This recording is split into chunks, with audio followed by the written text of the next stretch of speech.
Oh, man. Oh, man. Oh, man. Mm. You ready to party today, Gina? We pardon. We partying. Let me relax myself because there's a lot to get through today. Brent's been rattling me before we started. Be on time, Brent. I can't believe it. See, this isn't fair because now I'm like Sorry. trying to suss it out. We'll discuss afterwards. But yeah, man, my heart's heavy. My mind is spinning. But we're here. We move. Let me get my soundboard up. Oh, I haven't even done the Bluetooth thing, bruv. Sorry. But before we start, shout out to everyone.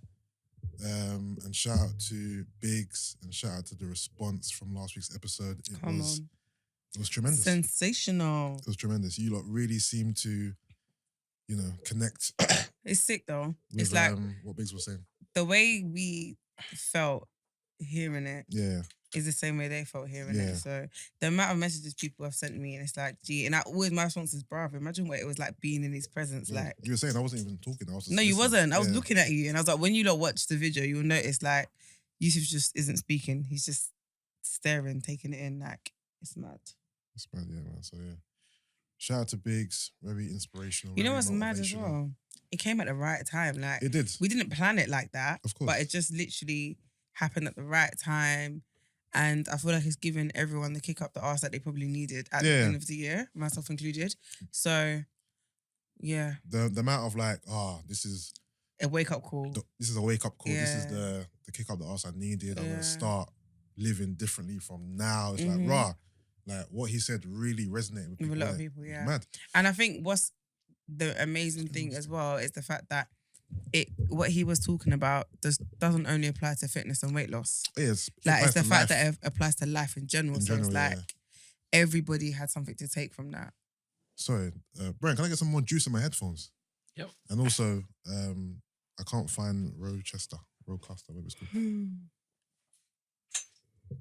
There we are.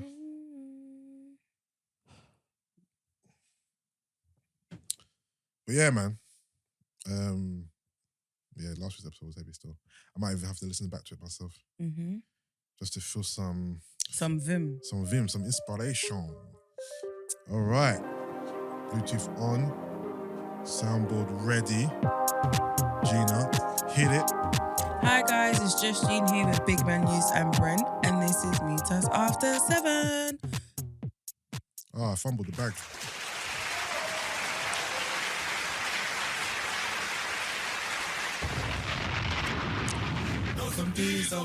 I fumbled it a little bit, but one job. Minor.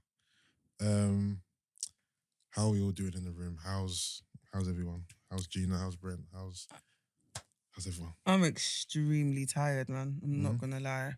Don't worry, I'm here to lift you.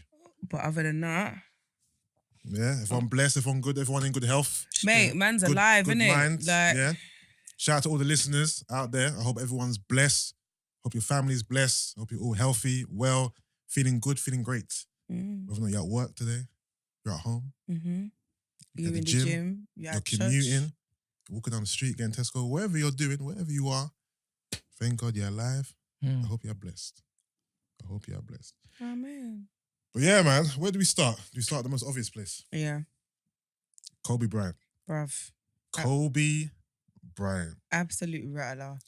Listen, this here is the most surreal and unbelievable death that I can imagine. For me personally. It just doesn't feel real. It feels so surreal. It just feels I just can't believe it. I'm still in a state of shock. I'm still trying to process it. It's just I can't believe it. There's a lot of layers to unpack, like in terms of like how rattled you would be. Do you get what I mean? Yeah, I'm just like. Do you know what I mean? Like it's not just okay. He's passed away. It's like there's so many levels and layers to it. It's all too overwhelming. It's the timing. It's the how. Yeah. The fact that his daughter passed away. His 13-year-old daughter passed away with him. And there was loads of our families. There was 9 people on the helicopter in total. There was a whole other family. Obviously, the pilot. There was a guy. Did you see the interview of the white guy? And he was talking about. They were basically asking him like, how hard was it to tell your kids that their mum's gone? Yeah. And the guy was like, hardest thing he's ever had to do, but he couldn't even obviously it's still fresh in it, and it's just like no, it hasn't even been a week. I can't even imagine what his wife is going through.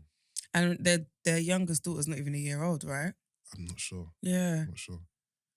And you've lost your husband and you've lost your daughter. Like, it's like she was gonna carry on his legacy. Yeah, like she was a basketball player, right? And she was good, and like that's what I'm saying. It's like, it's a lot. Like I feel like, okay, so I genuinely do believe like if you're meant to be a legend, like when your time is up, innit? And clearly, like he only retired not too long ago, right? Yeah. So he's done what he's needed to do, innit? Clearly, God wanted him because he done what he had to do in the basketball side of things, but he was onto a whole nother. No, I know. Second phase of life. But I'm saying like. Maybe, not even maybe, but that's what he was here for, innit? And he managed to do it. And I think what's rattled me is the fact that it's like, but his daughter, like, she didn't even get to start. Like, and when I watched the interview and he was talking about why he started flying in helicopters, and he was just like, I wanted to I didn't want to miss out on family time. It's like, he just seemed so genuine. Like, him flying in helicopters was just so he could spend more time with his family. Do you get what I mean? It's like, he died doing something that he'd done all the time. Yeah. Almost every day. Literally. Training. Yeah. Like just to cut out LA traffic. Mm-hmm. To get from A and B much faster. Mm-hmm. But this day was... I'm that person, sorry, who whenever someone passed away, I need facts, I need details, I need like intricate details. Like, I need to, do you know what I mean? I'm that person who like wants to research and like, I haven't seen anything though, like to explain what happened in regards to like how the plane crashed, like where it was. From what I heard, and the little snippets that I've read, apparently that morning, that day in LA was very foggy. Right. Very foggy. And there's been reports of people who lived in LA saying, oh yeah, when I looked out my window, it was a Sunday, right? On that Sunday, it was very foggy. I couldn't really see far out my window. So it was really foggy. So the flying conditions weren't great already. Mm. So, but despite that fact, they still boarded the helicopter and took flight. And then, again, what I've heard may be a bit sketchy and patchy, but I heard that obviously when they were flying, it was foggy and the pilot had difficulty getting to where he was going. And he was supposed to go higher, but he was going too low. And then he was going too low and then he hit a mountain or hit a cliff or hit something. So the impact of hitting the mountain or the cliff, and then from there... Sent it spiraling. Yeah. See, I've watched too many films, innit? Yeah. So I'm the person who has said I'll never get in a helicopter anyway. Yeah. Because whenever I watch a film and it crashes, instantly flames. Like I feel like chances of survival from a helicopter are very, very, very, very slim. And I know obviously it's based on films, but I've just always been a bit apprehensive. And I don't like flying in general. Yeah. But at least in a plane, like it's a bit more spacious. It's not as intimate. Do you get what I mean? Mm. But I've never liked flying, so the fact that the idea of me even getting in a helicopter would rattle me. So now that this has happened, I'm definitely not getting in. Like, I'm not getting in one. For sure. Like 1,000%, I'm not doing it. For sure. And like when I first heard the news, I think it was Gloria or someone put it in the group. I was like, yeah, right. I saw it Like, no way. Just before that. No way. Before she messaged the group. And then I thought, but it's not trending. Like, do you know what I mean? So maybe it's not true. It's just a fake rumor. Then I didn't believe it for a second. I thought this can't be real. This can't be real. No way is this real. I was in denial, but at the same time thinking, until I see concrete, solid reporting from credible sources, I'm not gonna. And if you're into basketball, you'll know there's a guy called Woj. Mm-hmm. Yeah, Woj is like the go-to basketball reporter. Like, nothing is official until he's like when it comes to trades or any basketball deal until Woj tweets it. When Woj tweeted it, I was like, "Yep, he's dead." Yeah. Oh, that's a wrap. Like this is true. And I'll be honest, this is the first time I've ever cried for a celebrity death. Oh, did you actually cry? I cried. I couldn't believe it. I'll be honest with you. I've cried twice. Oh, can I give you a hug? Yeah, you can. Oh, Yusuff. And we don't hug. No. That's so sad. Don't cry, okay? Oh, okay. It's proper, no, but it's proper sad. No, it was sad. I just couldn't believe it, man. I was just teared up, man. It was heartbreaking, man. Heartbreaking. And for someone, you know what it is? Kobe had such a massive impact and influence on just, you know, sport, and basketball, and just young men in general. Like, he's someone that everyone looked up to growing up. Like, obviously, everyone knows about the famous, like, when you're throwing rubbish into the bin and you're taking a shot. Kobe! Like, everyone just screams Kobe when you're taking a shot because he's an icon. Like, when you think of basketball, the top three people, the Jordan, the GOATs, Shaq. The top three, like, who are argued about who's the best of all time, the greatest of all time, sorry. Yeah. It's Michael Jordan, Kobe Bryant, and LeBron James. Those are the three GOATs. Does no one talk about Shaq? No, people talk about Shaq, but he's not in that same bracket. Okay. Shaq because I thought maybe Shaq, because obviously LeBron James is more current. Yeah. No, Shaq is all-time great, but in the they call it the Mount Rushmore. In America, they call it the Mount Rushmore. So there's only the three peaks, right? It's a 3 or 4 peaks. There's 3 peaks, isn't it? It's 3, I think. Yeah. So MJ, Kobe, and LeBron are the ones that I spoke about as being the best, like, just all around basketball players ever. And yeah, Kobe's just an icon. And even, like, I've watched so many different interviews, because when it first happened, the first 24 hours, I didn't go on my phone. I didn't want to hear or see nothing. It wasn't until the next morning that I kind of was able to see stuff. And so I was watching a lot of interviews and stuff like that. And Shaq was obviously very close to Kobe. He played with him for, like, God knows how many years on the Lakers. And he was saying how, you know, all his basketball heroes that he used to watch growing up are still alive. Like Michael Jordan, you know, Kareem Abdul-Jabbar, I think he's still alive. I believe he is. Bill Russell. Just, you know, people that he said they're all old men. But they're still alive. And they're still alive. And Kobe was 41 years old and he died. Like, he passed away. It's, you know, when people die young, it's always just, it's just tragic. Do you know what? And this is what I said, I said, when I was a kid or younger, I only ever associated death with old age. Yeah. So growing up, I never, like, stuff like illnesses, diseases, all that stuff, just, it never, like, to me, you only die when you're old. Yeah. Do you get what I mean? Yeah. And it was only until I kind of got into my 20s, to be honest, that I realised how real it was. Not even my 20s, but, like, you know, when we were younger and people started dying from getting stabbed and all that kind of stuff. It's like, that's when I was like, oh shit, like, death isn't only something that happens to you when you're old. No, like, death can happen. You can literally die at any time, legitly. Yeah. And it's like, we always forget, it's something that we know and it's in our subconscious, but we always forget and we kind of just act like we're so in control of our lives. Listen. And, like, do you know what I mean? We do, I'll do it tomorrow. Like, we just feel like we're in so much control, but it's like... No, it's true. We're really not. And it's only when these things happen. The same thing happened when Nipsey passed away. Yeah. It's the thing, like, everyone knows these things, innit? Yeah. But it takes deaths to remind you, because no one wants to walk around every day thinking I'm going to die tomorrow. Yeah. So, you know, when things like this happen, we mourn, we talk about it, we think deeply, and then we just go back to our normal life. But honestly speaking, I want to feel like this. I want to feel like how I am for a while, because I'm going to remember. You want to change? Yeah. I don't want to, obviously, I don't want to feel sad about the death. No, but you want it to give you that. Yeah, the feelings I have right now about how I want to live, I don't want it to go.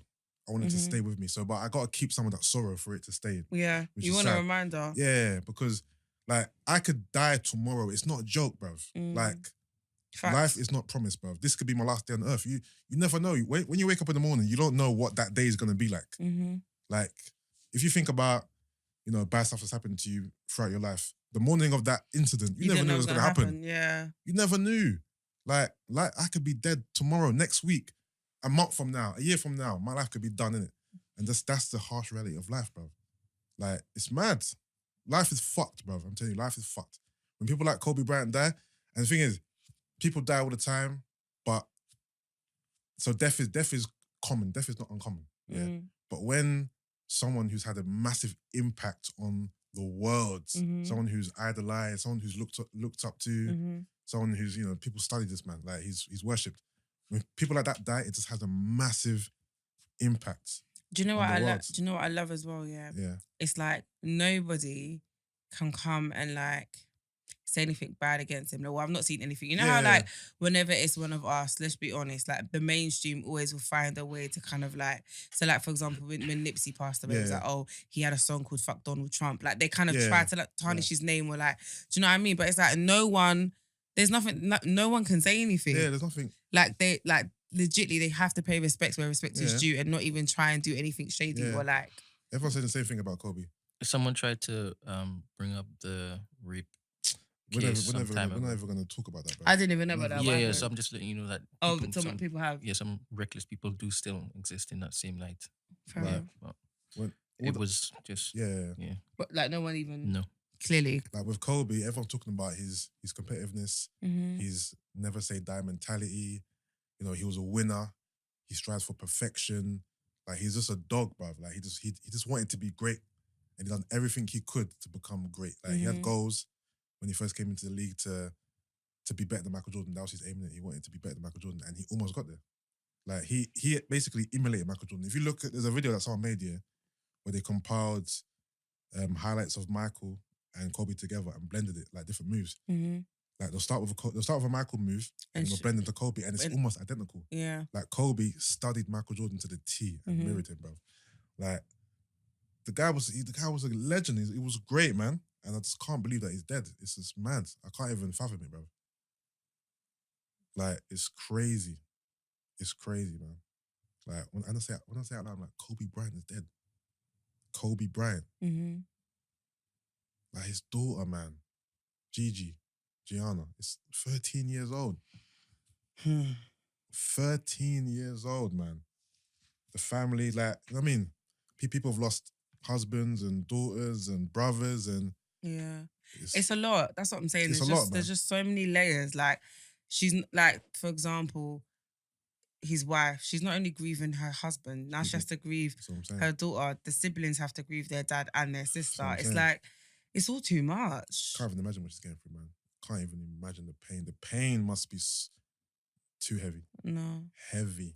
And then, like, I still feel like it's just so close to Nipsey as well. Like, I know his was last year, but I still, like, even at the Grammys when... death was still... It was recent. When Lauren and the grandma, the whole family are doing on stage, Yeah, again, it just brought it all back and I thought, nah, like, this is too much. Like, it's too much, man.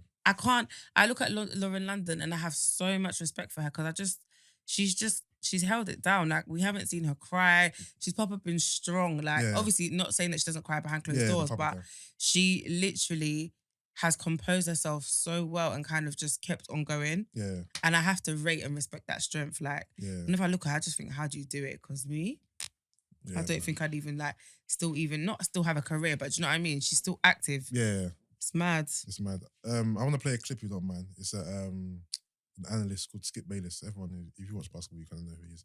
But he was talking about when he first found out that Kobe died. Yeah, and what his wife told him. And just the few things that he was saying, I think everyone can kind of take teachings from it, innit? So I'm going to play it. 15 years we've been together. She couldn't even spit out what she was crying about, and I was horrified because I thought something had happened to her or somebody at home. Sure. And she finally managed to get out, Kobe died. I said, no, that's not possible. And the details, as you said, were sketchy. And I spent the next 10 minutes trying to talk her off the ledge because I said, they got this wrong. Right. It just can't be. No, Kobe did not die. And then once the gravity of it struck me, I spent the next half hour in denial, to your point, because there's no way Kobe could die. Right. He was too big to die. He was too great to die. Right. If you had given me a list of 10,000 people yesterday morning and said one of these people is going to die today, I might have put Kobe Bean Bryant at the bottom of my list. He was just too big. And yet, I spent the rest of the day, as maybe a lot of us did, having to come to grips with my own mortality. Because if he can go, any of us can go. Yes. It hit me right between the eyes once again to your point, how fragile life is, how fleeting it can be. It is here today and gone tomorrow. And the ultimate cliche is we're not promised tomorrow. Right. And the other ultimate cliche is You've got to live and love every single moment. That's the ultimate truth of life. And if there's any silver lining to this, it made us all stop and say, man, am I doing this right? Mm-hmm. And yet, to your point, again, what hit me hardest was that Kobe was becoming greater in his second career than he was in his first career. Yep. And to me, he was becoming so big, he had taken on like movie star status. Yes. Where he was a leading. What was, I don't really know, like I said, I'm not like a... Yeah. What was his second career? So he was the coach of his daughter's basketball team. Okay. He was going into media. Shortly after he came out of the NBA, he done a short film. It was a animated film. I can't remember what it's called. Let me get the name for it. But he actually won an Oscar for it. Okay. Yeah, so shortly after... What do you mean he done? He produced it? He produced it. I think he wrote it, produced it. Okay. Hold on. To me, the first part of his legacy, this is undoubted. The accolades that he achieved on court, unrivaled. Especially in the time in which it is that he was playing basketball. Yeah. When it is that was finished, he could have just retreated and just lived off of his success on the court. Wait more. Yeah, and that for me is the main thing. Yeah. He made sure that the second journey towards his legacy involved him looking to be the best father he could be to his children. In the times when it is that everybody was looking at him on the court and just worshiping him, he didn't spend as much time with his children then. So he's like, no, this is over. Yeah. Let me go and strive every single day to be a better human being, removed from that star status that he had. And for me, that's the legacy that will last longest. Yeah. Because he didn't have to do all of that. He And could have just thrown his hands up and said, I'm done. I've given enough. And he died following that same promise. He was taking helicopters because he wanted to get there faster. Fast enough to go on. Chilled, and cut out family time. And I think I saw, my friend was telling me she watched an interview with his wife and she was saying how basically they were asking her like, how does it feel like having kids like at 40? And she was like how they planned it and basically they had to wait for him to retire so then they could have the 2 kids because he didn't want her to do it alone. And it's like you can tell like family was everything. Which sure. Is the film is called Dear Basketball. Okay. Yeah, so it was kind of like his tribute and his love for basketball. It was an animated short film, like 2 minutes long, but he won an Oscar for it. So for a basketball player, as great as he is, to retire and then go win an Oscar was just, you know what I mean? Was great. And then I think he had other plans in media. But what we saw was mainly him with his daughters, like you were saying, coaching. Like obviously, a few weeks ago, there's the meme of him and his daughter at the basketball game. You see that? It went viral. He was coaching. It was giving her tips. It was like doing this and he was talking to her about the game. And that went viral for a couple of weeks, just a couple of weeks ago. But him and Gigi were always at basketball games. Like their father-daughter relationship was like... it was the bond was strong. And obviously, I think there was one time, a fan must have approached him like, Kobe, like you need to have a son to kind of carry on your legacy. Like, and then she was like, no, that's me. Like Gigi that's was what like, she said. she goes, that's me. Come I'm the on. one who's going to carry on the legacy. Like I'm basically, you know what I mean? Because she wanted to play basketball, go to the WNBA. Bro. It's a rattler, man. It's a rattler, man. It's a rattler. Death is no respecter of status. Of course. Of course. So it's important that every single day we choose to be better than we were when we fell asleep. Trust me, bro. You got to strive for greatness, bro. Like while you're here, because listen, this life, bro. This life, bro. God takes no prisoners, bro. Doesn't matter who you are. When it's your time, it's your time. You know what I mean? And it's you know what I mean? saying things like, live life to the fullest and live every day like it's last. Those things are easier said to than say done, it's of lip course. service, innit? But we have to actually put But action you have to behind put the action stuff to that it. we say. You know what I mean? Because, like, and it's like, if we actually live like that, we wouldn't even feel this rattled. Do you get what I mean? Like, if we lived to the fullest, or if we lived life like it wasn't... That's because we would all understand that death can come tomorrow. Yeah, that's what I mean. So if we live like that, the response or the reaction wouldn't even be as bad because we would all be in places where we're like, okay, cool, his time was up, it's unfortunate, but do you know what I mean? Yeah. Like, at least we know he lived. And I guess obviously I don't know him personally, but he definitely lived. You know, Kobe lived a full, basketball-wise anyway, like he lived a full life. Like the guy is a 5-time NBA champion, like one of the greatest players to ever live. Like he's, basketball-wise, like he done. Like you saw his joy when he was there practicing with his daughter. Yeah. You saw that joy. Of course. You saw the competitive spirit on court. Yeah. But you saw that unbridled joy when he was there teaching his daughter all he knew, all he could pass on to her. Yeah, of course. You know what I mean? So... Yeah. I would say he did live a full life. And No, the fact that he got the opportunity to actually spend some time with his children without all of that fanfare on court and whatnot. Yeah, man. And then one other thing is, I saw someone tweet this as well. It's like, remember, no one's talking about Kobe's money. They ain't talking about how much he was worth, his endorsement deals. They're just talking about his character and the impact he had on people. And that's what's important in life. Listen, every time someone passes away, or recent, and they are like a genuine soul, it always makes me think, I need to live better, I need to do better, I need to be kind, because I don't want to pass away and people don't have anything good to say about me. Like, look at when Cadet passed away, like, everybody was talking nothing but, like, do you know what I mean? Nothing but great stuff about him, like about his, and it was his energy that I always kept hearing, like when he was in his presence, like his energy was always on 10, like regardless. So it's like the same with him. Like I haven't heard, like you said, I haven't heard anyone talk about his money, like nothing. And do you want to know what's even funny? I said to my eldest brother, I was like, I hope this has taught you a lesson.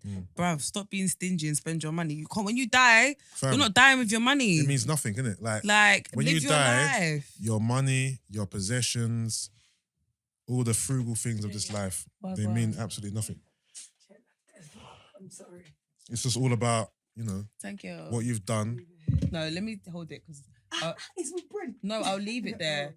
The impact you've had on others and your family, your legacy. Maybe. That's what's important. That's what's important, man. This is heartbreaking, man. Honestly, this is absolutely heartbreaking.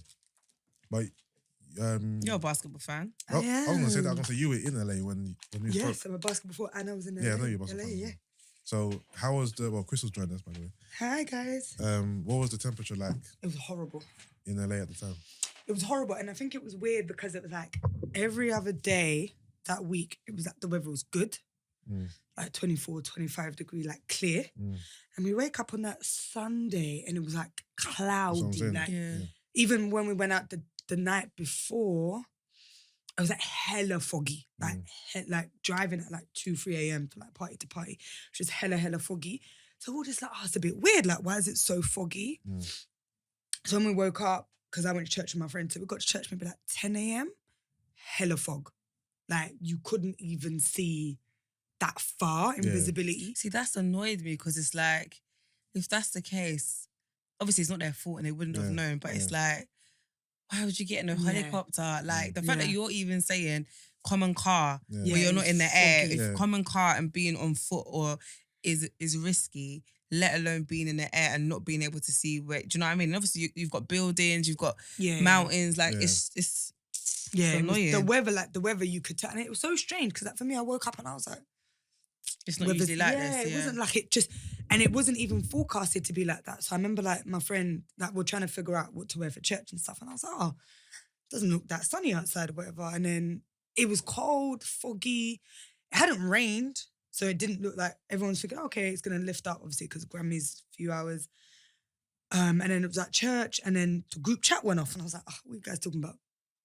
And then the pastor was like, I've just got this announcement. Kobe's dead. And we were just like, oh, like crazy. And I just remember like everyone bursting out in tears. Like literally, you're just looking at people and like grown men and grown women just burst into tears. And then me and my friend just sat in the Starbucks for like half an hour, maybe 40 minutes, just sitting there. And I'd never felt this feeling in my life before, but it was like, I feel like my body just, a tingle went up my spine and my body, and I was going to go home that day because I was like, this weather's crap, let me go home. And then my friend was like, no way you're getting on the flight. Like it wasn't a nice atmosphere at all. I can imagine, boy. It must have been and then you saw people like walk into like the Staples Center, and the people for Grammys had told like fans not to come to Staples Center because they were gonna cause traffic or cause issues. But like mad people, you just see people walking towards like the Staples Center like from about 12 or 1. And then it was just like eerie. That's the only word I can say. It was like really eerie, and like messaging my friends. And some people were like, like they probably won't go to the award show. Some people were just like, let's just sleep and start the day again. Like it was just, it was crazy. Well, listen, the last 2 days, I couldn't even sleep, bro. The day of it, I couldn't sleep. I was up just thinking about life and death and just his passing. Like yesterday as well, I couldn't really sleep either. It's just been heavy on my head, bruv, and I can't even imagine like the family, man. His wife. That's why I keep thinking about the wife. Like, what is she going through right now, man? It's tragic, bruv. It's a tragedy. The other family as well. Yeah, 9 people as well. 9 people in total. That's a lot, man. Yeah. Because I remember at first when they said 5, and then I was like, oh, just start counting his family. I was like, oh my God, I hope it's not his whole family. And those were the reports at first. It was like, it was him and his kids. And then what was this thing about Rick Fox? No, so someone reported that identify. Rick Foss was on the copter as well, but he wasn't there. Yeah. Right. Because they hadn't identified all the bodies. But like by the time when they're like churning out all this information, they hadn't identified all the bodies. The only person they had identified was Kobe's body. They hadn't and then obviously they identified Gianna's body. And then it was like maybe 3-4 hours where we didn't know who else was in the helicopter. But they kept, like the number kept changing. So 1 minute it's like 5 people, another minute it's 8 people, another minute it's 9 people. Then now it's gone back to 5, and then eventually as the day went by, these are the 9. So it's just like, fuck. Like, and the 2 other, the girls, basically everyone friends, was going to the same place. Same place, yeah. They all go to the same game. Yeah. To the Mamba Academy. They play for the team as well. Yeah. The other girls. And So even that team, like, they've lost their players and their coach. Their friends. Their friends. Like, it's too heavy, man. You know what I've been thinking, which is kind of fucked here, but I've been thinking like, because obviously when they're on a copter and they know that it's going down. Oh, this is what Whitney tweeted that rattled me. Like, she was like, the feeling imagine Kobe having being with his to daughter, like comfort your daughter to calm her down, or to like just try and be the responsible parent and tell her it's going to be okay when you know that it's not going to be okay. It's like, how do you deal with those moments? Like, that's when I get emotional, because I'm like, I can't handle that. Well, they reported like you're that staring into death. They reported that they found her body wrapped up in his body. So like they found him hugging her. That was one of the reports I read and heard. Yeah, no, that's to me, that's what I picture. That's rattled me. I picture him holding her, telling her it's gonna be all right, and him praying that no matter what happens, that she survives. Like obviously both of everyone, but I know he's thinking, please God save my little girl. Yeah, that's crazy. Like it's mate, tragic, bro. It's tragic. It's heartbreaking, man. So surreal, bro. So unbelievable. Brent, sorry, can I get a cup of water, please? Yeah. Sorry. So unbelievable. But yeah, man. But I like how everyone's sharing like the happy stories with Kobe now, because I think it's too easy to just share. Well, are you talking about? They're not showing any bad stories. No, I said I'm glad that people are sharing their happy stories. Oh, happy moments, yeah. Funny moments and stuff like that, yeah. Like, did you see the one where he said that there was one game where they were beat, Lakers were beat, and then he went back to the locker room and told them all to take off their Kobe's because they're soft. Yeah, Kobe was a no bullshit type of guy. Like, he was a competitor, a mad competitor. And he just expected the best from everyone around him, from his teammates, from everyone, because he always gave 100% himself in it. So he wanted others to kind of be the same as him. There's a good podcast on that. It's called Sports Wars. Okay. I listened to. Sports Wars. Yeah, so there's that Business Wars, which I listened to as well. Yeah. And then Sports Wars. Yeah. So there's one that's Steph Curry versus LeBron. As in they're both on the pod talking? No. So it's like, so the way Business Wars is like, they talk about like 2 businesses that compete in the same. Okay.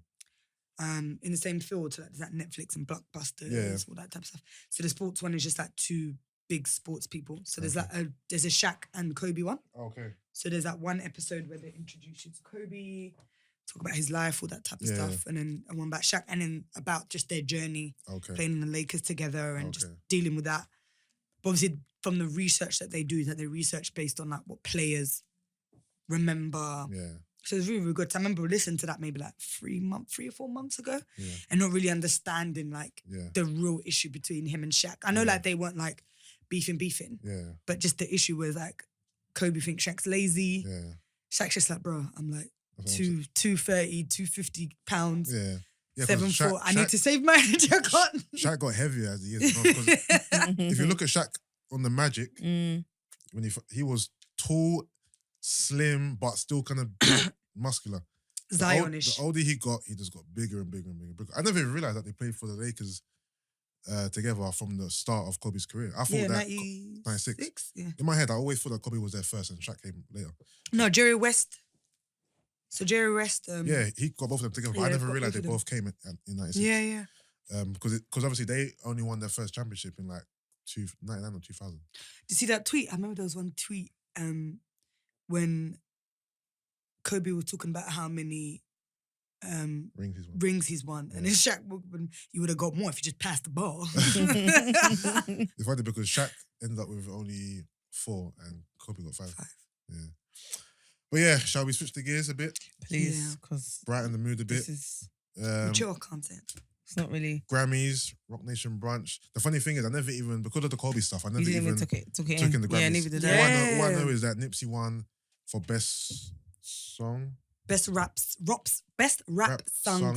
which was one, and best rap duo for another one. The best rap duo, that's the one with Roddy Ricch. Yeah, Rex in the middle. And then the other one was the one with John Legend. With DJ Khaled. Yeah. Cool. I never even saw the acceptance speech with Lauren London. I saw the pictures, but not the actual speech. Yeah, I didn't see that. I left by.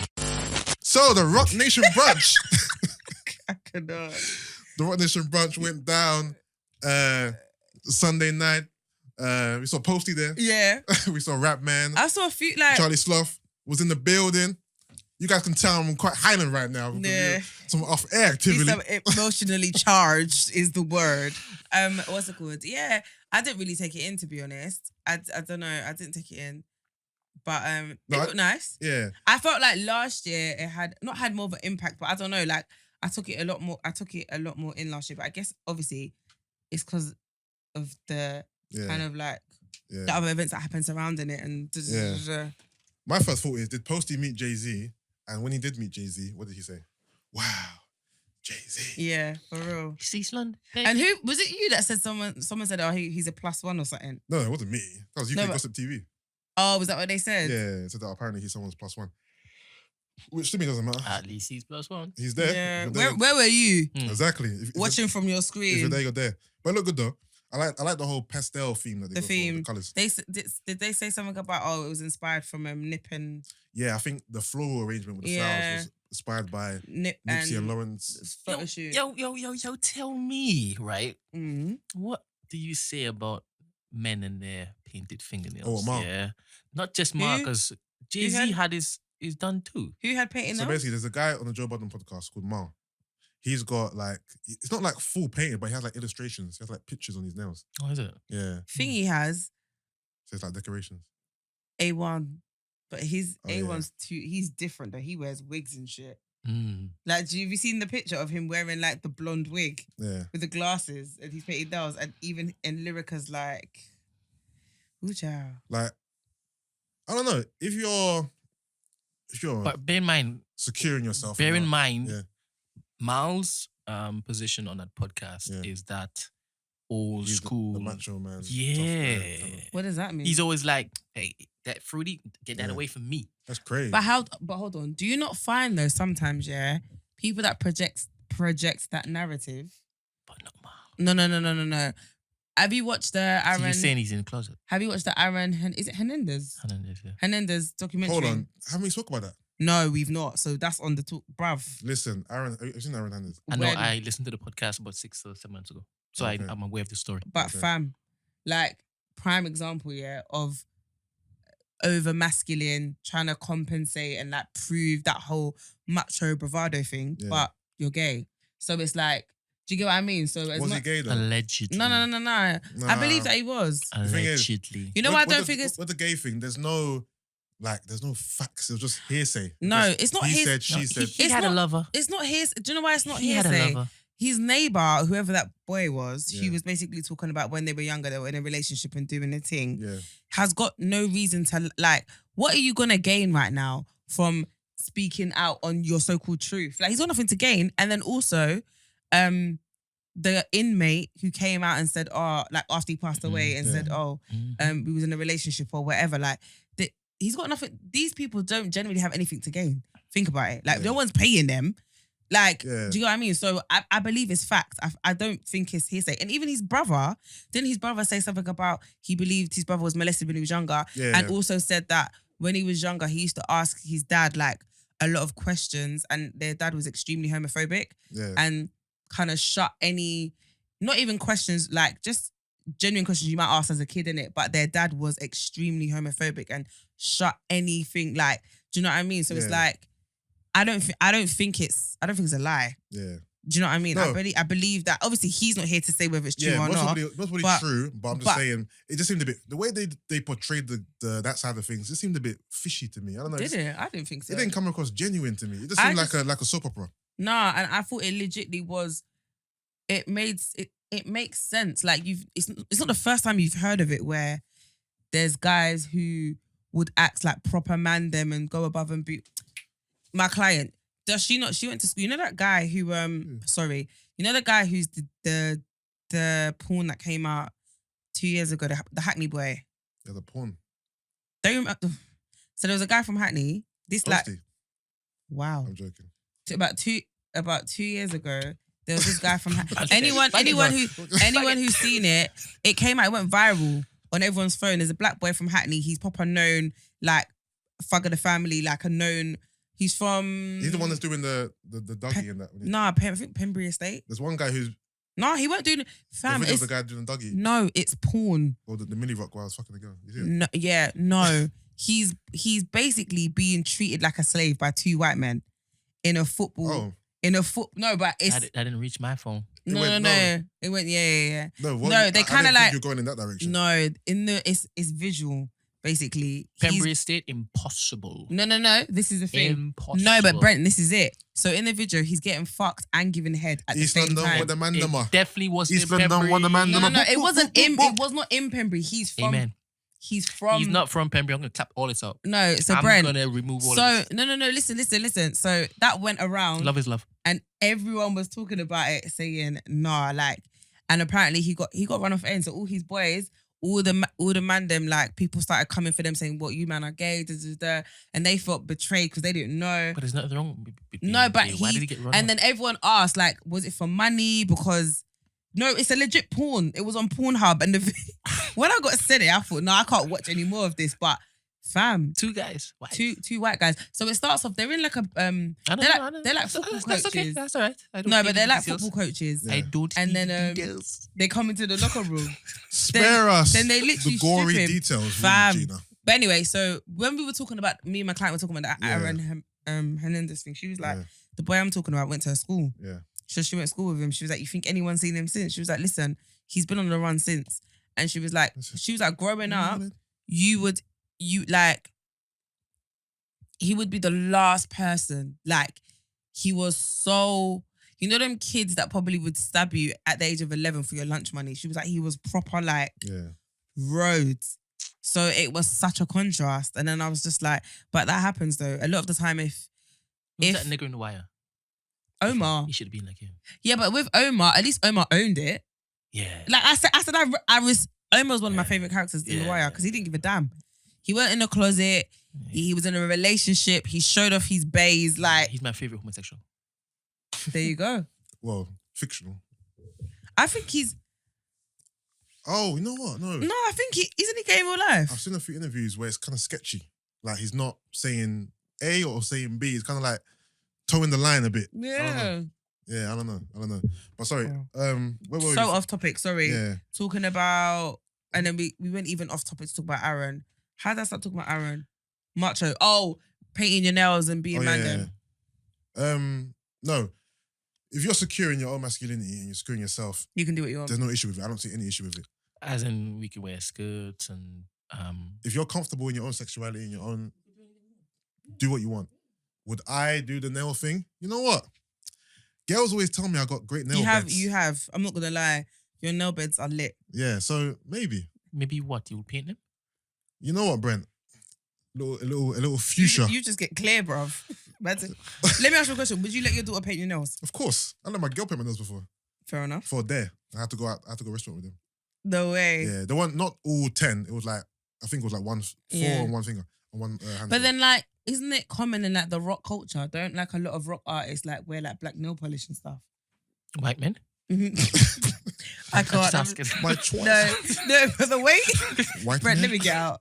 Can I get out? Because that response you know they can do anything and not be... It's true. They can get you know what? They legitimately can, you know? Yeah. White men can get away with anything. Imagine batter. Putting your ball box in someone's mouth. Batter. White boys have the maddest banter in the world, bro. It's mad. It's nuts. Teabagging and all sorts. Yeah. But you know what, Brent?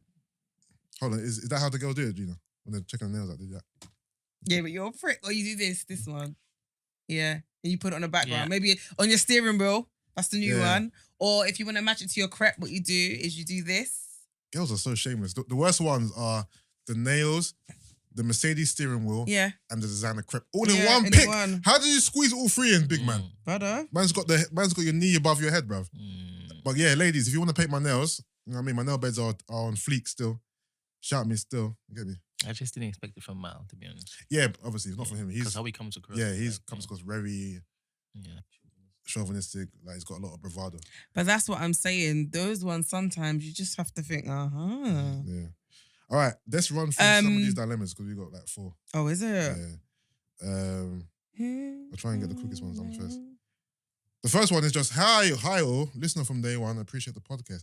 Just wondering if you guys could put a timestamp on the description in order to skip the power and shows you guys review, please. Yes, we will, darling. We will do that moving forward. All right, next one. This one is long, bro. What's the short one? No, not that one.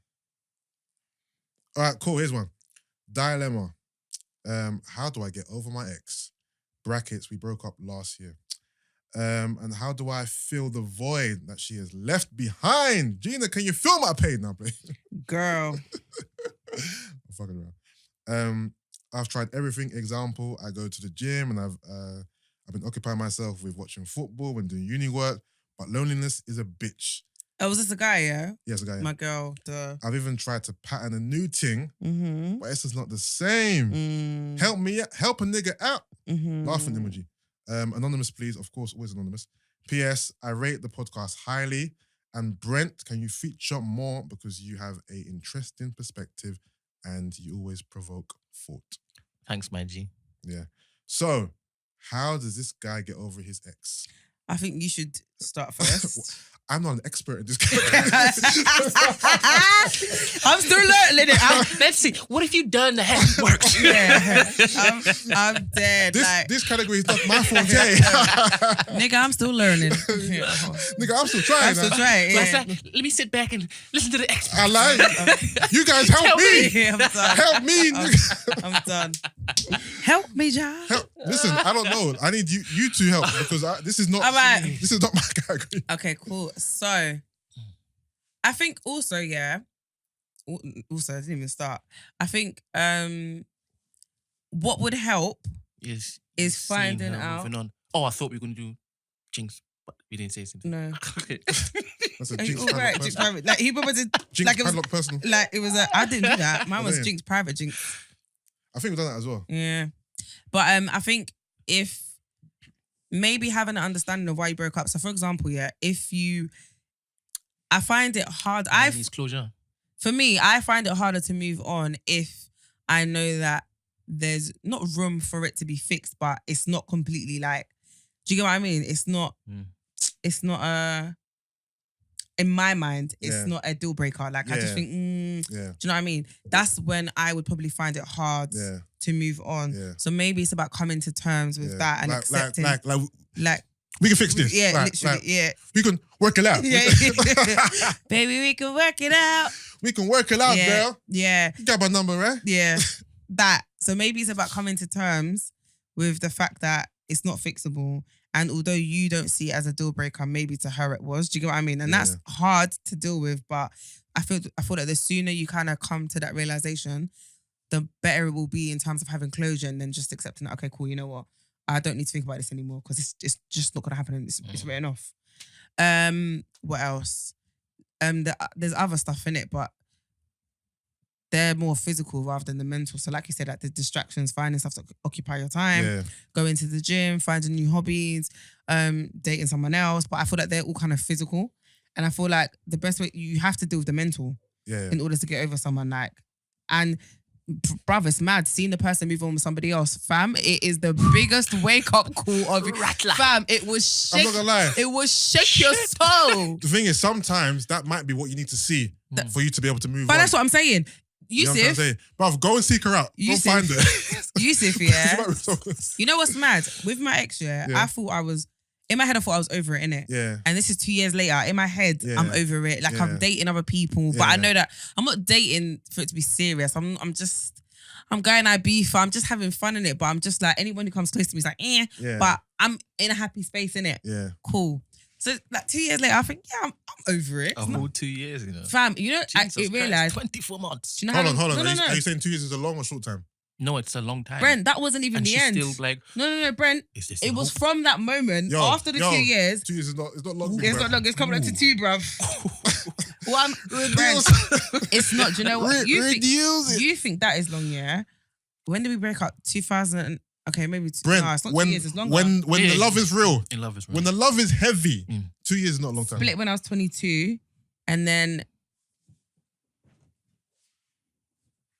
Not, bruv, it was like 4 years later. Like, it took me I took ages to get over my ex. I'm talking like 4, 5, 6 years. I don't know about them ones. No, it took long. No, but I can explain why. So basically, like I said, after we broke up, I'm living my best life and I think, I'm fine. Yeah. Like, I'm not, I don't care. Yeah. You're out of sight, out of mind. It's not that deep. And then my friend gets married. And obviously we kind of all grew up together, so we have a lot of mutual friends. And I remember, like, I went to my friend's traditional engagement and he warned me and was like, oh, he's going to be there. And I was like, I knew he was going to be there. I wasn't surprised. But when I walked in, the first person I saw was him, his baby mum and his daughter. Fam? And you know Gina wears her heart on her sleeve in it, so I can't hide or conceal my emotions. It's like they didn't even give me time to just enjoy the party. First thing I saw, I was like finished. Heart rate. And then the next day I got to work. I remember I was at my desk and Brent, I just burst into tears. I went to the toilet and I was like, oh my days. I was like, I'm such a prick. I probably thought I was over this guy, you know, or over this situation. But it was the first time, long story short, if you didn't know, obviously he cheated on me with the girl, got her pregnant, had a baby with her. So it was the first time I'd seen the reality of my situation. Does that make sense? Yeah. So because I hadn't seen it, it was always outside, out of mind. But to physically see that this situation happened and this is the end result, finished me. And it was like, it was a lot to take in. And then I thought, so all this time, I feel like I've been dealing with this. I've just been brushing it under the carpet. You're a dickhead, because if you started dealing with it from before, you wouldn't be in this position, Gina. So I was more angry at myself than anything. Yeah. And then it was at that point, I was like, okay, time to put your big girl panties on and keep it moving. But I needed that, basically. Like, it gave me such a wake-up call, because I was like, fam, life has moved on, you know? Like, life's moved on. So, what are you saying, Maggie? So, yeah, I think maybe seeing her with someone else, or... Well, that's only going to be a thing that's going to happen by chance. No, 100%. So that's not something you can bank Or maybe ask her, has she moved on? And if she says yes, again, your heart will pound and be in your throat. But after that... But if she says no, then he's back to square one. I know, but I mean, it's just... he's got nothing to lose, innit? Yeah. Do you get what I mean? I know. There's a lot of different things you can do, my friend. A lot of guys, you know, they here we go. They fuck through the pain. So as he stated, I've got a new thing, but it's just not the same. Yeah, because that new mentally thing isn't better than the old Yeah. thing. So that's another true. option. And the thing is, option. and also lust is not gonna mask love. Yeah. So you can be in lust with 10, 20, God knows how many girls, but once that situation is over, you're back to being lonely and heartbroken. So, but then I think also you need to you have to be open to want to love someone else though. It's like you can't still love your ex or like be deeply in love with your ex and then meet someone new. It's always gonna be hard because it depends because that someone new could literally be everything that changes your mind about everything you previously knew. I think you're right. I think when you meet someone new who you could now, is it fair to say transfer that love over? Or is it like obviously it's a new love. Yes, it's a new love, but yes, I hear what you're saying. I hear what you're saying. Yeah, so that love you felt for her, transfer to someone else. Yeah. That helps. So he needs to just maybe keep dating. Yes. Obviously, time. Yeah, obviously this new thing is not worked out, but maybe keep dating until you find someone that you actually like, that you can actually you have feelings for, not just last you want to have sex with, someone that you can, you know what I mean? Yeah. So maybe just give it. Obviously, time is the best healer. Yeah. And like Gina said, sometimes it takes 6 years, but time is time. Yeah, bruv. But in that time, you got to keep trying, keep striving. And you know what? When you in that 6 years though, it's not to say that I didn't like date anyone else or whatever. Yeah. But it was like my heart wasn't ready to receive. Does that make sense? Yes and no. It's whatever it is. No. You didn't let me land. But let me land because I'm gonna. Let me let you finish. Oh yeah. So in that time, it's not to say that I didn't date, but my heart wasn't ready to receive, and no one I'd come across was good enough for me to even let that go until man met my nigga Sandals. Yeah. Sandiddy, SN1's finest. You were that living example. Yeah, no, 100%. That's the option you should give him. Yeah. It took me ages though, but also I feel like at the time I always said like if I met Sandals like 2 years before, wouldn't have worked. Because mentally I just wasn't, do you know what I mean? I wasn't ready. I wasn't in that headspace. So he came at a time where I was finally like, you know what? I'm going to be open-minded. I'm actually going to date for real now. Not just to pass time, but to generally see how this goes. Like, I was ready. Focus. Yeah, I was ready, if that makes sense. But also, he made it easy, but like, yeah, he exceeded my expectations. My sweetest taboo. You're better. Listen, random story. The other day, I get a call on my phone. It's a number I don't recognize. I don't normally pick up these numbers, but on this day I thought, YOLO. No, it might be, there's a plumber meant to come to my house. It might be him. Cool. Answer the phone now. It's my dad. I'm like, whose number is this? Yusuff, how are you? I'm like, I'm cool, Dad. What are you doing? I was like, I'm just going to, this time I'm going to the gym. I'm at work. Just so I can hang on the phone. He's like, I've got someone here who wants to talk to you. I'm like, oh, he's doing it again. He goes, I'm at school. One of my students, I showed her your picture and she couldn't believe it. She said, you're so gorgeous. Wait, so he called you off her number? He called me off her number. Get out. And you know when these things happen, I'm always thinking, this girl on the other end, is she like complicit in this happening? Is she higgy? Because she gave my dad her phone. Yeah. He called her off. So I'm like, Dad, I'm going to work. He's like, but just talk to her for a second. Then I'm going to work. Man gave her the phone. When he gave her the phone? She's like, hi. I'm like, hi. I'm like, you cool? She's like, yeah. I'm like, I always apologize. I'm like, I'm sorry for my dad's behavior. That might have been her idea.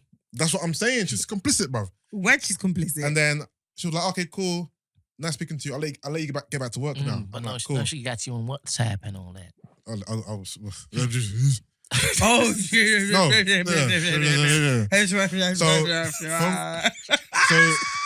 The phone call ends now. Yeah. Cool. I'm like, this guy, bro.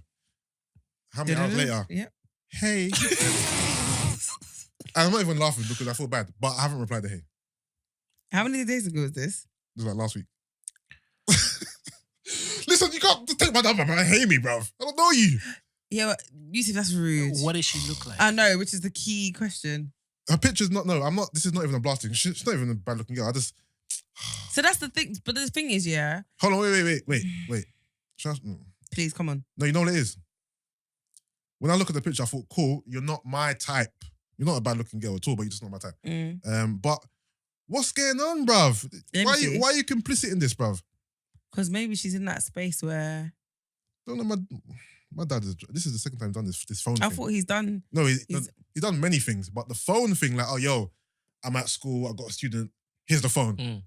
Big man, you need to reduce it on that. I archived it, so I can't find it. Just even when you type hey.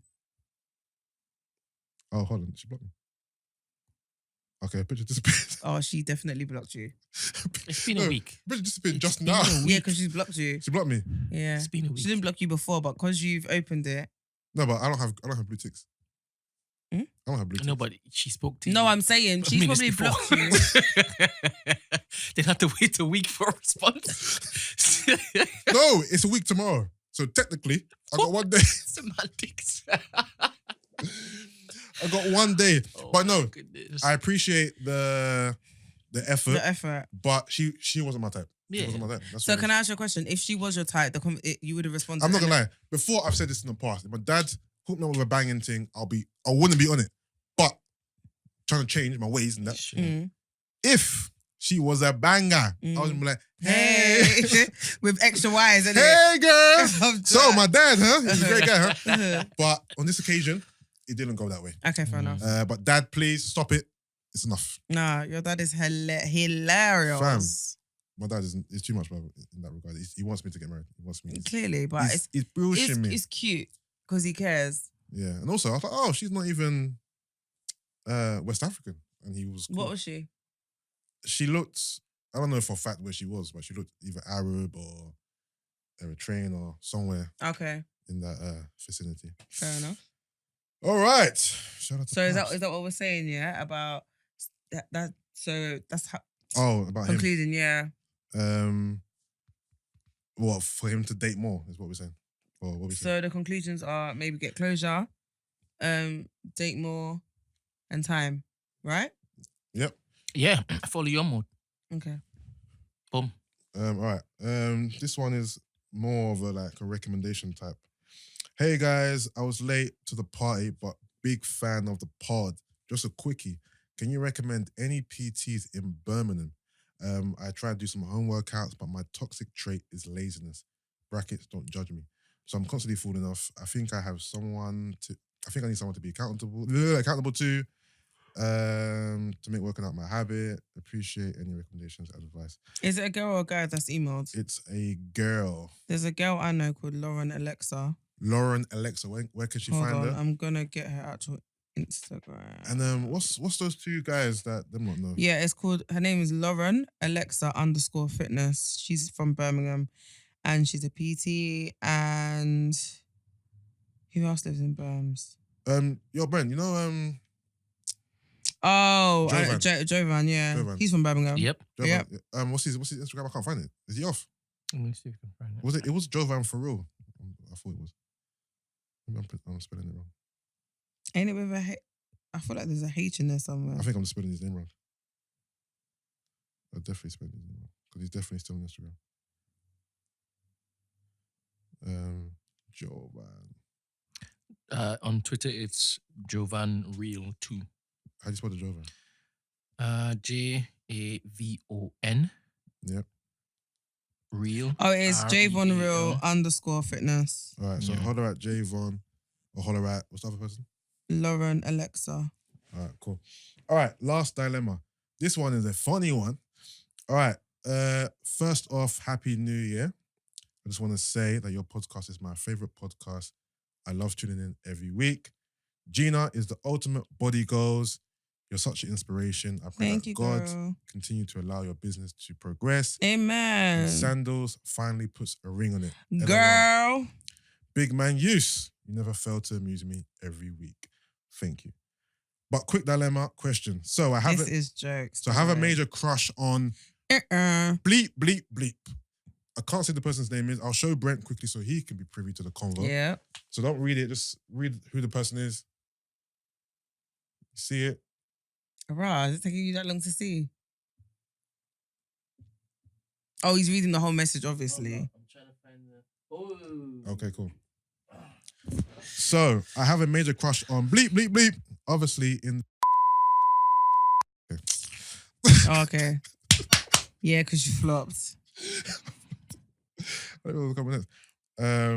All right. I have a big crush on bleep, bleep, bleep, bleep. My good friend of mine. What's she saying? My good friend of mine. Okay. A good friend of hers and him done a thing a couple years ago. Mm-hmm. She always says that he's the one that got away. She recently started following him on the gram. and she remembered how much of a snack he is and wanted to slide in his DMs. Wow, okay. So my question is, would you ever move to someone your friend was once intimate with, or would you ask your friend for permission to go there? So, I think you need to define what doing a thing with means. Having the sexus. Oh, is that what? Have you ever? I know you know because you listen to Joe Budden. Have you ever heard of Eskimo brothers? No. Yeah. So if two guys have slept with the same girl, they are indeed Eskimo brothers. Why? Because they slept with the same girl. Why an Eskimo bro? I don't know. Okay. I don't know. So to answer the first question, so my question is, would you ever move to someone your friend has been intimate with? Brent. Would you ever move to someone that your friend has previously been intimate with? I personally wouldn't. Okay. But I can see and I could advise that dependent on the situation, go forth and prosper. All right. If it's just a side fling, doesn't mean anything. Yeah. The person, my friend, can't even remember the person. Yeah. Why not? Yeah. To me, there's variables. There's layers to this. If I'm moving to this girl for the purpose of just sex, then sometimes I don't mind. Yeah. I don't mind if she's dabbled with a mate, maybe in the past. The recent past has finished me. If this is a girl who I'm, want to pursue in a relationship, and that's man, then it's probably gonna be a no from me. But like I said in previous episodes, I'm trying to change, because who knows? My future wife might be a girl who's one of my friends that dealt with. I'll be blocking my blessing in that regard. It's most likely. It's highly possible. So it's a yes, maybe. It depends on that one. Gina, would you? You know what? I'm not gonna lie. I don't think I could if the whole doing a thing's a sex thing. And I guess it depends. I think it depends. So like you said, I would never inquire in the person. Yeah. Does that make sense? Yeah.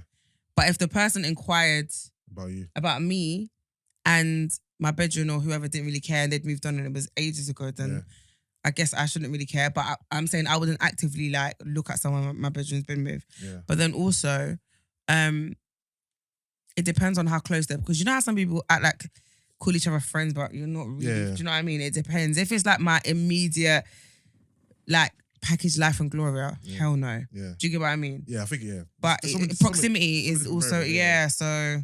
All right. Second question is: would you ask your friend permission to go there? So would you feel like you need to ask your friend? Yeah, I have to ascertain how close this person was to the would. person back in. Yeah. You would ask I don't even think it's a case of asking, but I'd let it be known though, because I feel like it's better to do it that way than it come as shock and then it comes across a bit shady. Do you get what I mean? Man, them are not even asking, bro. Of course you lot are. The thing is, no, there's codes and there's ways people behave. The man them aren't going to move to your ex-girlfriend. That's an absolute no. Yeah. But if she belongs to the streets. She belongs to the streets now. Listen. No, not your ex-girlfriend. I'm just talking about if a girl belongs to the streets. No, I know I'm talking about my ex-girlfriend. If it's if you've let it be known to a certain guy that this girl that you've slept with in the past or slept with whatever is just a link or just someone you've beaten, you don't care, that guy's not going to ask. He's not going to ask. He might tell you, yo, guess what? But he's not going to be, yo, do you mind if, or yo, do you mind if? It has happened to me anyway. No one's ever asked me anything in that regard. I don't think it happens. But I think people stay away from girls they know you're serious about anyway.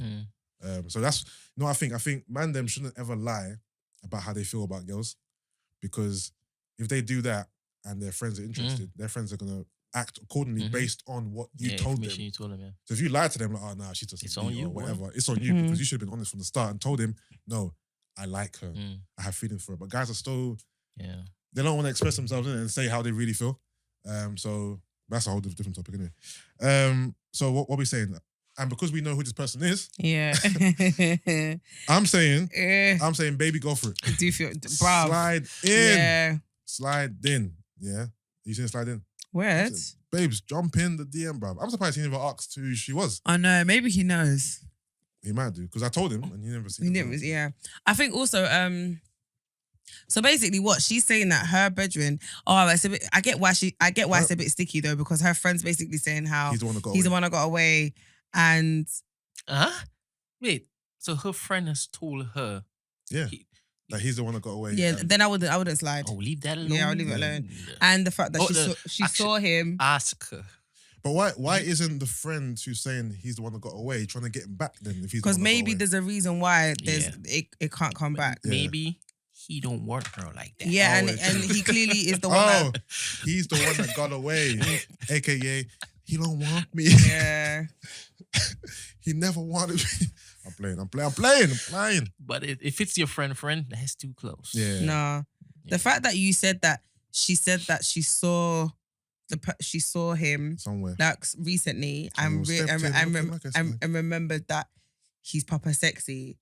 This is recent convos, bruv. Yeah. It's a bit of a I could never deal with a girl who my friend told me she's the one that got away. No way. At all, because that means there was real feelings there. You liked her. No, she's the one that... Nah. You're saying you would never, ever do that. Yeah. She's way past considering it. She's because she's already... Give me a reason. The fact that she Tag me in. Yeah, she needs a reason. Sorry, I just quickly need to go. Yeah, no, I'm saying do it because of who the guy is. But then I don't think it... Because you want I'm saying I don't think you want entertainment? You want the follow-up? No, because he's single and you might be the one. Yeah, but and what matters most is the relationship between her and a friend. I'm thinking about that. You obviously don't. Yeah. I think ask your friend whether or not she minds. Oh, she has to ask. And if she says no, then you gotta take it. Yes. But please ask. Please ask. Ask her first because she said he's the one that got away. That means that she was invested in him. She liked him. She believed that they could have a future together. But for whatever reason, it never worked out. So ask her before you proceed. But shout out to my man though. I mean, big dog. Collector. He's a collector.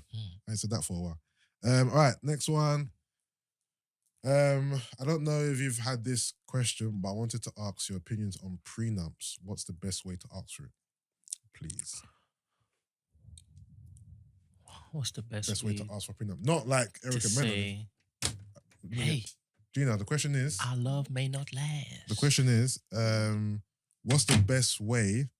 No, first of all, what's your opinion on prenups? And then secondly, what's the best way to ask for one? It's a bit of a sticky one because how much do you love me? My thing is, really love me? I don't ever plan on getting married to get divorced. Yeah, so I don't even want to put it in the air. Yeah, I don't even want to get a prenup to put that negativity in the air. Yeah, and I think I'm gonna just hope and pray that God forbid, but if that so should ever be my reality, we would both be mature enough to deal with it amicably. Is it because you're not filthy rich right now? Maybe, nigga. Maybe. Because right now, my ex ain't got shit to bring to the table. So what I gotta lose. what I gotta lose. No, but yeah, so I don't think I will, you know. Okay, you know what? Based on the person that I'm with and the person that I plan to marry. SN1's finest. I don't think I wouldn't ever ask for a prenup.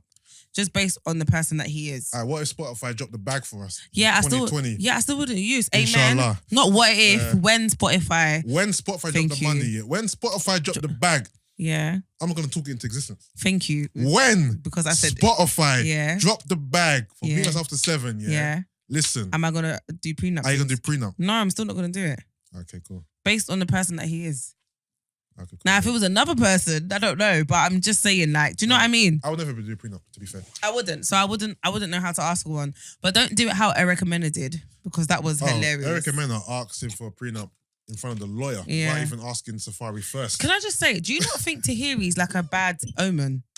Like, why? I just feel like she's not a good friend. I find her relationship with Erica very not fake, it's but for the cameras. Yeah, but it's not genuine. And even when why are you forcing Erica to get a prenup? Like, she put it in Erica's head. By the way, I'll stop watching. No, but basically, she you obviously you would have seen. No, I've saw that episode. Yeah. Yeah, where she was like, "Oh, you should get a prenup." It's like, you're my friend. It's not your place to even. You shouldn't even be thinking about stuff like that. That stuff doesn't concern you. You're not married, so don't come and speak on business that doesn't. This is grown folk business. Yeah.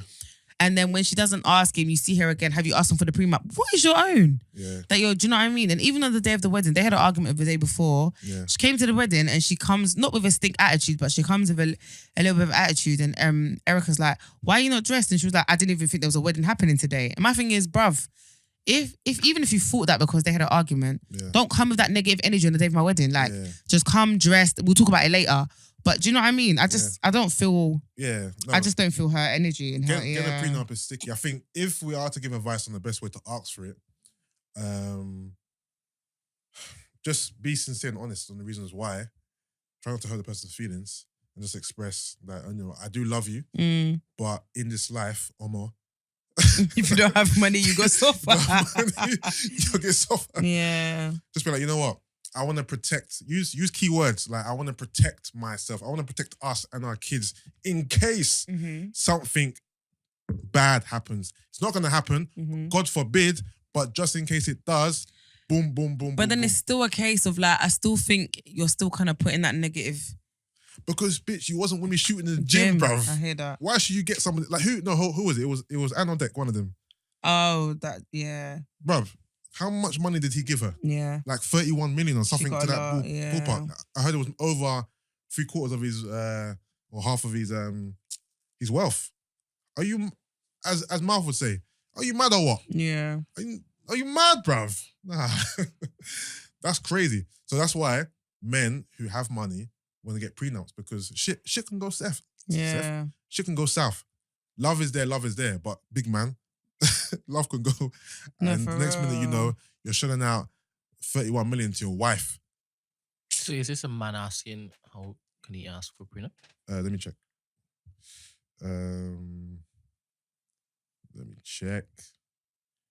It is a... It's a guy. Ooh, rich man. It's a guy still. I'm not sure why he's asking. Why? You don't know who he is. Oh, you think he's a gold digger? You think he's a gold digger?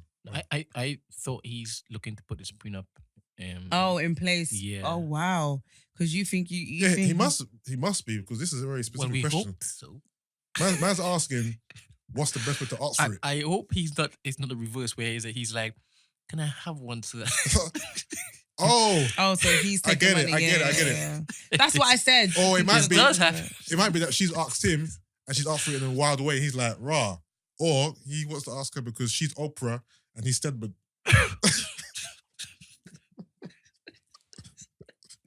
You're both dumb because you're both wow. Man said Harpo. Oh man. Can I get some bread? No, I'm messing around. But yeah, no, listen, with everything in life, honesty is the best policy, innit? So just be honest with her, tell her how you feel. And why do you want a prenup? Yeah. Because not you, obviously. If you're a man, you want prenup because you don't want to give this woman half of your fucking money because you're divorced. You want to put a contract in place which says you get nothing or you get this. Not it's all up for grabs. Let's get lawyers. That's what it is, man.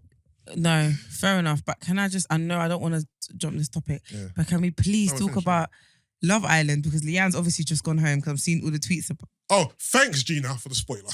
Oh, but you knew she was going to go home. No. Oh, you mean for the recoupling? Yeah, she's gone home. I thought you meant she walked out. No, Mike sent her... It was obvious Mike was going to send her home. Yeah, of course. Exactly. So I'm saying, can we get into that now? Because... Did Mike pick... Sophie. Of course. Yeah, so all the tweets... Sophie is mad pretty, by the way. She is. Jesus. Yeah, she is. So when she speaks, it's like... Yeah, it's like your mouth. Redeals it. She looks like her sister. Fam, when I first saw her, I thought this girl is mad familiar. I couldn't figure out why, but then someone told me. All right, so Leanne... Can I just say a few things about Leanne first? First of all, this word ick. What the fuck is that? Is it nasty? I've got the ick. And all the girls seem to know what it meant. I never heard that word before. It means like nasty. Yeah, but it seemed like a thing that girls said amongst each other. Not me, my friends. Okay. But I get what she means. So from what I've seen, she clearly, to me, in my opinion, has been giving him mixed messages. Whether or not she internalized how she really felt, because she was doing huggy kissing in the bed, looking into his eyes with bare awe, and then all of a sudden, I don't really like you. she was trying. She was saying she was trying. She didn't look. She must have been really looking for love, because if she's looking at this like a game, Yusuff, you're the only which person. Is why I'm so rattled. Brent, he's the only person in that house who likes her. Mm-hmm. If she dumps him, there's no other candidates for you unless they bring in someone else. Mm-hmm. So by dumping him, you've literally kicked yourself out of the house. Literally, because no one else is going to pick you. Bruv. Like you are, and this is, be honest, she's a black girl. All the other boys in the house, size 1, is white. Mm-hmm. We know how Love Island goes. Mm-hmm. It doesn't really go in your favor. Mm-hmm. And Luke T, he's on Shanice. So, nah. So, you obviously never had a game plan, which is cool. You came in for love. You didn't like him. You let it be known. But now you're gone because you couldn't. What? But how long can she actually suffer in silence? You don't know that she was suffering. That's the problem. No, She put on brave face. So is this guy? This is where I'm gonna interject. So this guy, is he like a little panty man? He's just last. He's Ghanaian. Last, No, I'm not gonna they're lie. bad Ghanaians and they're very sickly Ghanaians. No. Mike is a bubbly, talkative, outgoing. No. He's too much. He's too much. He's too much. Then boom, I understand that. So no, really? no, you just let me break it down for you. Yeah, I can understand why she got the ick because watching him on TV was making me cringe. And I couldn't be, and people that make me cringe, I can't be around them. Especially if you're a guy that's trying to move to me, it will send me mad. Like I will actually start being rude and disrespectful.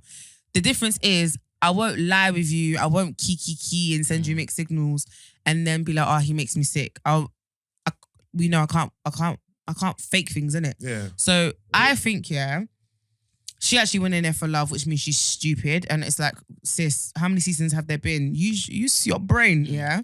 Come on, sis. They came in the show, you're both black, you have an advantage. You've got like the black community who are going to proper strongly support you because it's never been seen before. So even if you don't win, you're still gonna you're gonna do something groundbreaking for the community because it's never been done before. You're both Ghanaian, it makes sense. You couple up together. He's not a bad looking guy. I think he's good looking. She's good looking. Mike's a good looking guy. Yeah, so you get together, cool. Not gonna lie, man's a bit too much. He's a bit fruity. He's just like, and I'm not gonna lie, it was curtains for me when he was twerking. And like Yusuff, after that, I'm not gonna lie, you can't be intimate with me after that because, like I've always said, I hate I think the worst thing anyone could ever do for me is get me a male stripper.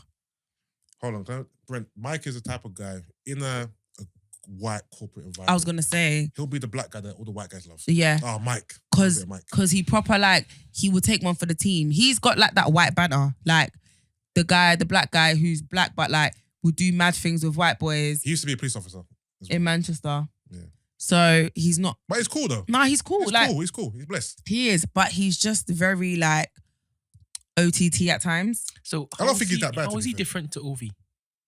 Ovi, the thing is, Ovi was on OTT. He's not tall. No, it's not even that. You know Ovi, yeah?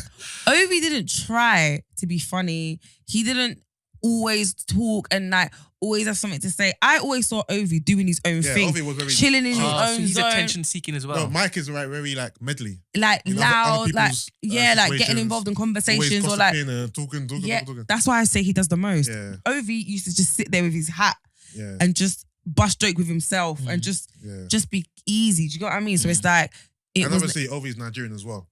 Okay. And, Nigerians are blessed. I mean, he didn't do anything forced. Do you get what I mean? Yeah. And I'm not gonna lie, man 6'7", that's a good and star. Do you know what I mean? But anyway, so obviously they've coupled up, whatever. She's trying to like him, and I heard that she only likes white guys anyway. Who, Leanne? Yeah, it's impossible. It's impossible. That's word on the road anyway. Oh, for my friends who know in real life, obviously. I don't really care, to be honest with you. But anyway, you've coupled up with this guy. Cool, it's going well. But I feel like legitly, after that twerking thing, she even started to see him differently. Like, oh my God, what? Even when he was dancing on her, she was just like, what the actual fuck? Her face never lies, but when the camera goes to her face, and she looked so rattled. Like, oh, nah, this is too much. It's too much. But it could be she likes white guys, or she could like hood niggas. And so, roadmen. I didn't watch it from the beginning, but I've seen people say that in the beginning, when he weren't too on her or showing her too much interest, that's when she liked him. Yeah. So it could also be the case of the typical female who likes fuckboys. Yeah. They don't like guys that treat them well. They like the toxic guys. Yeah. So he's the guys with confidence. She kind of said that herself. Doesn't though. have to be in it. so he's a bit of a Mr. Nice guy. Like he wants to treat you right. Yeah. He's like, I've caught feelings for you. He's a guy that expresses his emotions. And she's the opposite. She's very closed. Very close. She doesn't give anything. Like she's proper like, boom. So she's seeing that. And if you're someone who isn't used to that, you're going to think, okay, this is scary. Like, do you know what I mean? Yeah. So there's also that. But anyway, she decides that she watches Callum and Sophie be up for eviction. And then Sophie's like, they pick Sophie, and obviously Sophie's contemplating whether she should leave with Callum. We all knew she was not gonna go. Like she was not gonna go. But anyway, she stayed. And then she's just like, oh my gosh. I was just thinking, if that was me and Mike was like getting evicted, it wouldn't even cross my mind. I wouldn't even contemplate whether I'm going with him or not. I'm staying. Does that make me fake? Like, does that mean I don't really like him? And it's like, and they're like, no, babe, no. And she's like, I'm really trying. Who but talks of that? Leanne, all of them. all of Sophie. them, they're all Oibos, isn't it? Oh, serious? Yeah. No, Leanne's not Oibo. Leanne's But does she talk like that? yeah. Yeah, she's not Yeah. good, or she's not as bad. Sophie's the worst, but Sophie talks like that as well. No, Sophie talks Sophie like a is, child.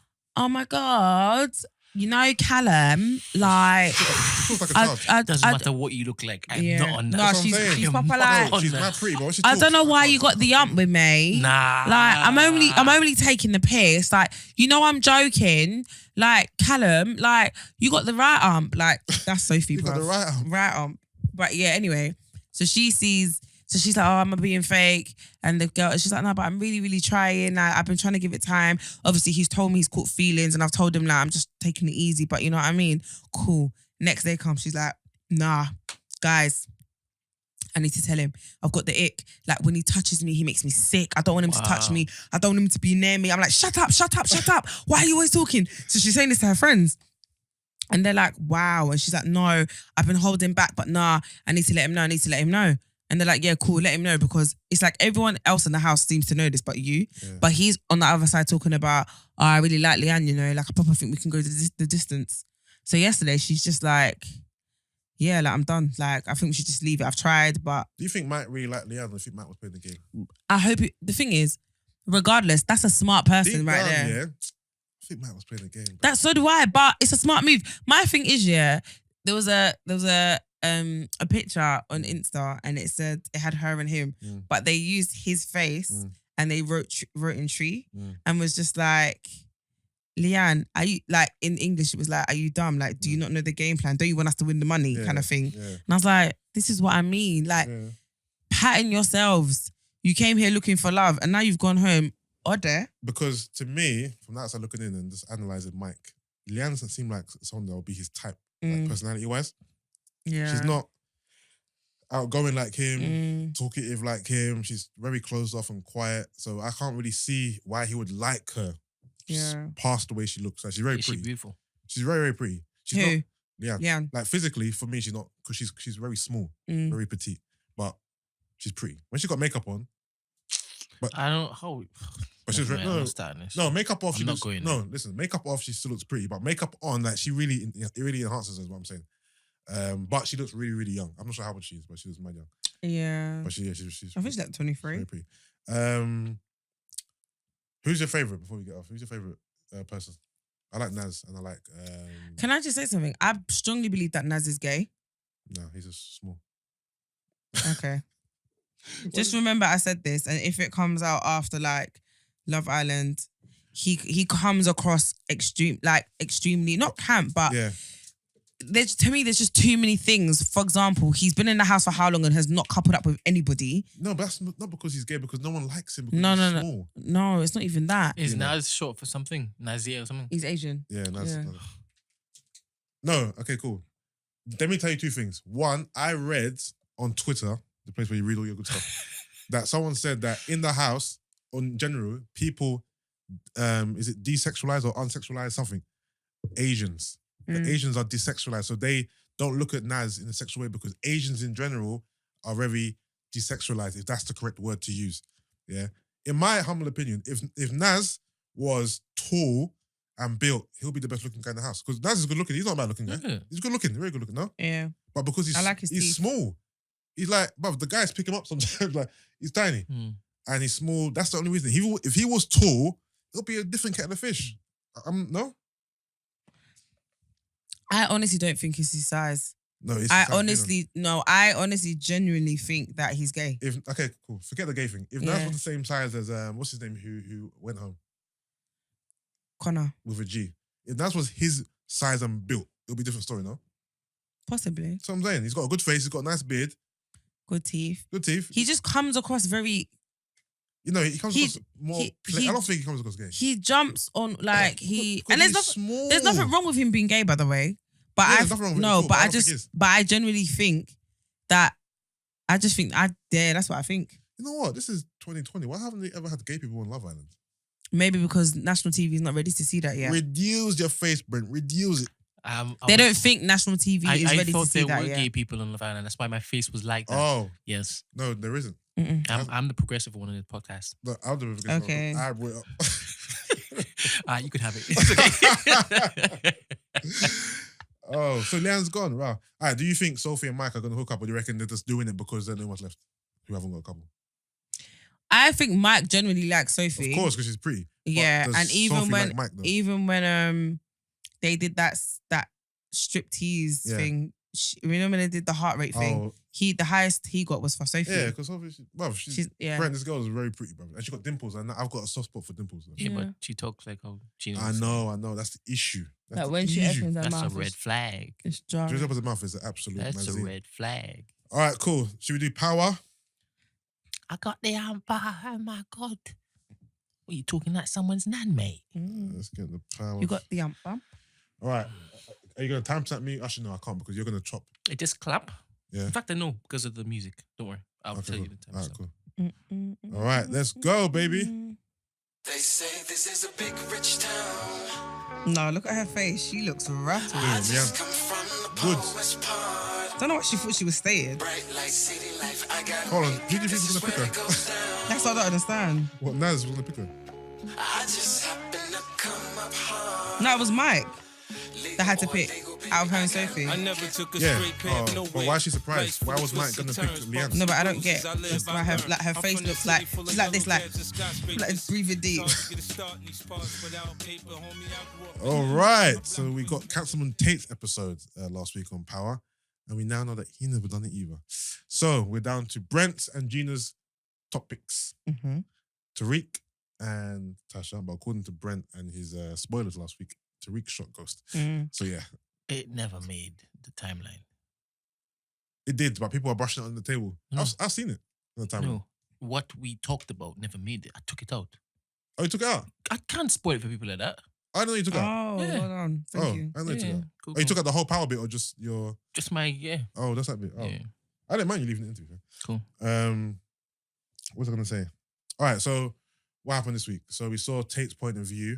All right, so Tate, obviously we saw Tate hire Cedric and his son. to kill... I like that relationship. It was cute. To kill Tate. It was random though, Cedric. It was random With casting. the country music. It was a random casting, in my opinion. And the way they killed off my man at the beginning, cutting off his legs.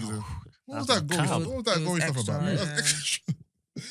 So we saw that unfold with them, with the shootout with Ghost and Tommy. And with something like that scene, Cedric told his son to hit him. I'm like, what are you hitting him for? You were just carving up his thigh. You know what pissed What's me a hit off? going to do? When he shot him at the end anyway, it was like... Oh, is this a horror movie or this is Power? This is Yeah, very it gory. was very gory. What else did we see? So we saw obviously, no what surprised me when Tate went to grovel to the woman and the guy to kind of bring him back in. into the Oh, fold. yeah, when they were at the dinner. At the restaurant, yeah. Remind me, guys, what happened? I'm forgetting. You met, obviously, his family. Oh, yes. Did you know that's the actual His real brother? yeah. That's his real brother. That's the Like- guy from... Speaks like him. Yeah. That's the guy from Don't Be a Menace. Yeah, so guys don't know, the guy who played his brother, that's his real brother. In real life. Yeah. So he met his family. His son went to go and kill him, but his brother's a cop. Boom, killed him from behind, saved his life. My girl came back, the one he cheated with before. Yeah, the one with the strong shoulders. The one with the... She's built still. Yeah. She came back. So hold on. Does Ramona's demeanor in this episode lead you to believe she wasn't the killer now? She's not the killer. She's not. No, not and you, they weren't having sex apparently, people which makes sense though because I don't think I knew they weren't. They hadn't had kissed. sex yet. They hadn't got there yet. Yeah. So you know what? I'm not gonna lie though. Although it was a nice episode, I don't like Tate. Yeah, I don't care about Tate. I'm really annoyed that he had a really happy ending. Like I just thought he had a happy ending. You're annoying. Like yeah, you know what? I didn't clock. He did have a happy ending, and that's what pissed me off. Like he proper came out on top. And I don't think I don't feel like he deserved it. And maybe it's because I'm too invested in Ghost. Like, it just really annoyed me. But going back to Tate's inception to the power, yeah. I don't think he deserved. Has he done any wrong? Listen, I'm just too invested in Ghost to be honest. Tate never done, besides the illusion that he had a shady past, which never actually came out, which was a pointless. No, but you know what? I didn't done anything bad. No, but I didn't like the way he tried to like checkmate Ghost, because think about it. The reason why he even kind of befriended him, he knew his past, he knew who he was. But do you know what I mean? He's very calculated. So let's be honest. But he didn't come in. Go on. No, carry on. He didn't come in there like innocent, and then he kept like not trying to checkmate him. But do you know what I mean? When he was actually running his campaign and on top, I didn't like the way he moved. If that makes sense. Queen's Jar. You know what scene pissed me off? So when Tate realized his wrongdoing. Remember, he went to go and tell Ghost. Yeah. And Ghost just kept coming at him. But I remember, Ghost, shut your fucking mouth. I remember bro. in the episode, the last episode from last year, like, we saw that. The first bit, and then there was the second bit. That, But even the first bit, I was like, before the episode ended, I said, you're going to die. I knew it because remember he had that... Ghost. Yeah. Remember when he had that argument with Tommy talking about you need me? Like he did the same thing with Tasha. Yeah.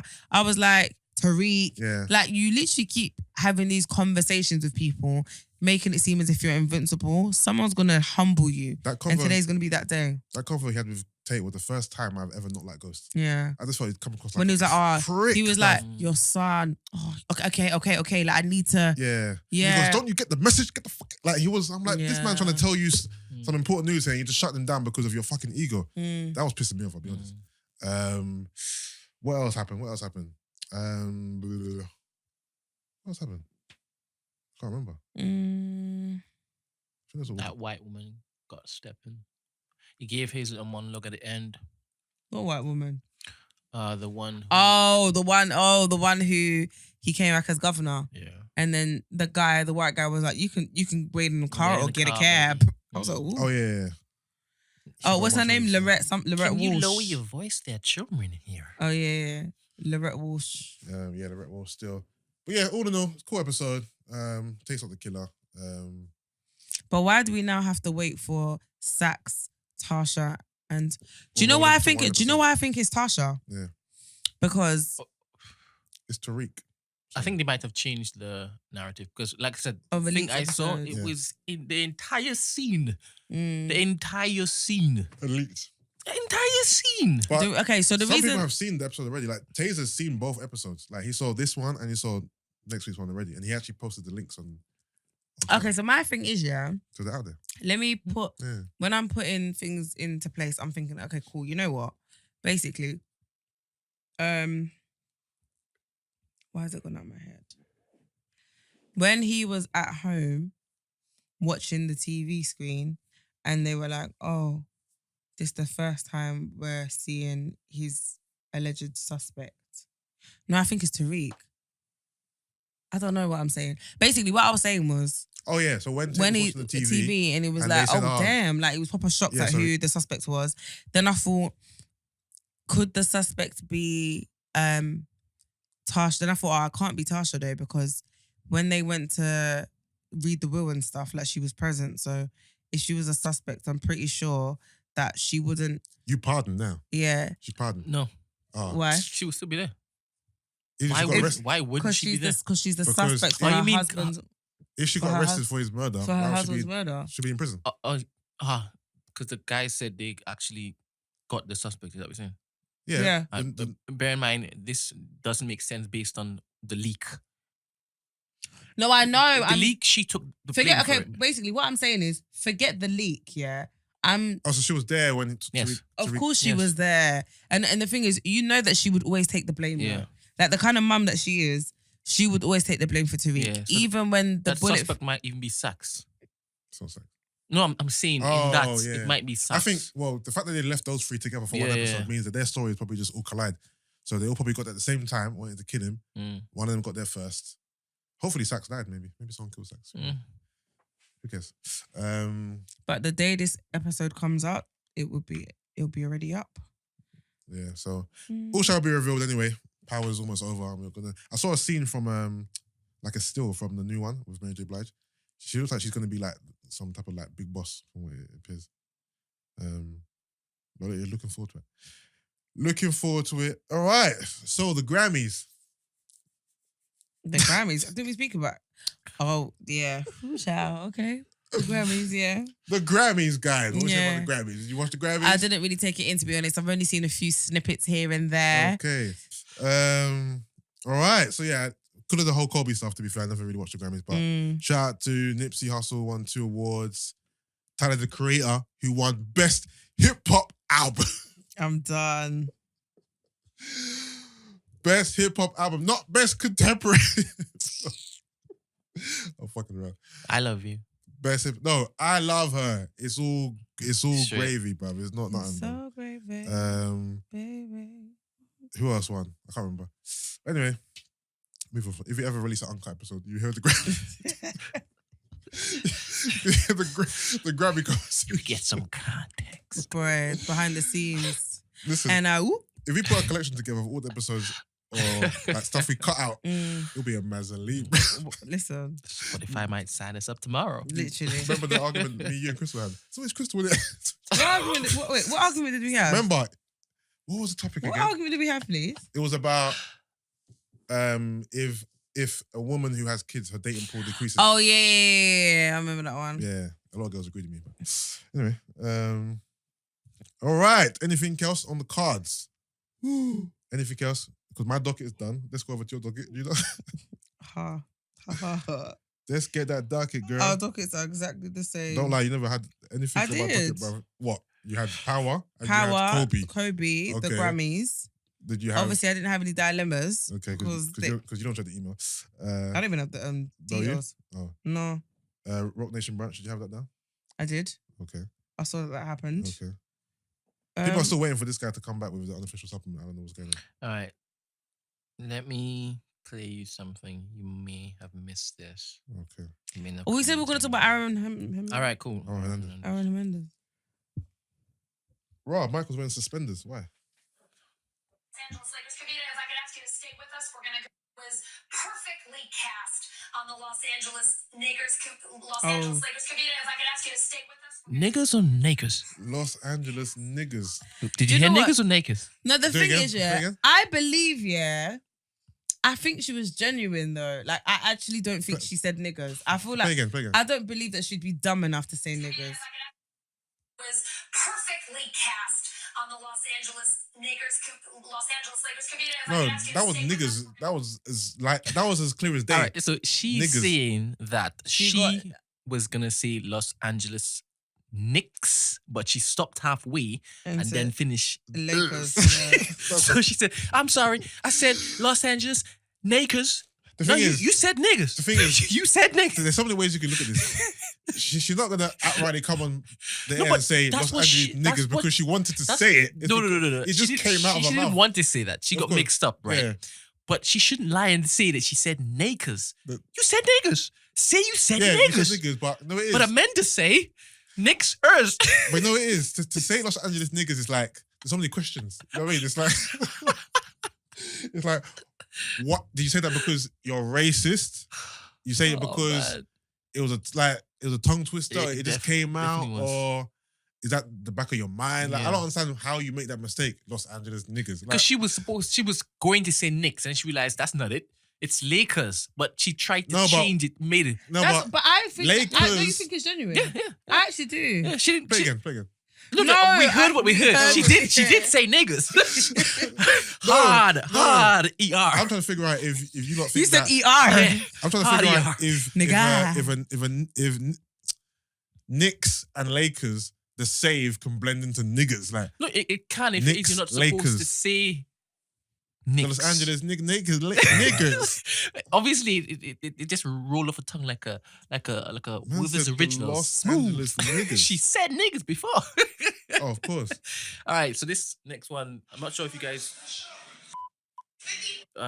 Nicki Minaj and No. Meek and Safari. yeah, No, what happened? So not Safari, sorry, not Safari. Meek Big Zoo, Big Zoo. What's his name? He's something Petty. Kenneth Petty. Kenneth Petty. Yeah. So, Nicki Minaj and her husband Petty were in some type of store, whatever, and Meek was in there as well. So they had a little shout off, a little screaming match. Who is she? She had a screaming match with Meek. Yeah. Why? I think Meek and the Petty guy have some type of animosity because obviously, because he's been online talking smack. Innit? Yeah. So Who's been talking about Meek or Meek. Meek even has a little song where he's talking about, he's saying, you're wearing Balenciagas and boot cuts or something like that. baggage. He's basically saying, how can you love this nigga already? You were just with me. So that means you were cheating on me with him. Like, he's basically a lane. Look how he dresses. Like, Meek is just not happy with that situation. Like, he feels that Nicki must have been talking to him while they were together. Because how can you be married already? Yeah. So like, what, you knew him already? You cheated on me with him? Isn't he her old school, like... Yeah, apparently they knew each other from back day and then obviously rekindled thing, innit? So obviously Meek saw them out and they just went back and forth with the verbals. Okay. You know what I mean? But it's So my question. Yeah. All right. So you have a female. Yeah. Who is with a guy, and this guy is 30, right? Mm-hmm. She breaks up with the guy, gets with another guy, Mm-hmm. and she's aware that this guy has a particular gravitas. Yeah. Like, he's somebody. Word of the day, bro. Gravitas. Yeah. So they've gone into this mall now, and she talks the most, knowing full well that the guy is beside her. Yeah. Not like she encourages him to go and approach him, but she could have just been civil about everything. Yeah. But now that she's run her mouth, the guy feels as though he needs to now go and settle it, right? Mm-hmm. If it is you had a female, like to run her mouth, and you've rolled upon, I don't know, one of them SN1 boys. Yeah, I like. Them man there. And she's running them out. Gonna What? be in them, my man would sort you out. Yeah. Like, what do you do? And is that toxic femininity? You know what? Funny enough, Santos one time was like, "You're the kind of girl that'd make me have to go jail, man." Of course. He's like, "Your mouth, like you proper don't back down." He's like, "You're the kind my boy, like." The thing is, in that situation, I'll have to go forth and put pause on him. Goddamn. But then, once we get back home, what are you doing? Don't put me in them positions. Even if it was an SN1 guy, you would still go and try to put pause on him? Of course. Whoa! So wait, who do you fear, really? God. No, let's make it realistic. Like, who would you not want to get in a scrap with for something that didn't have to happen?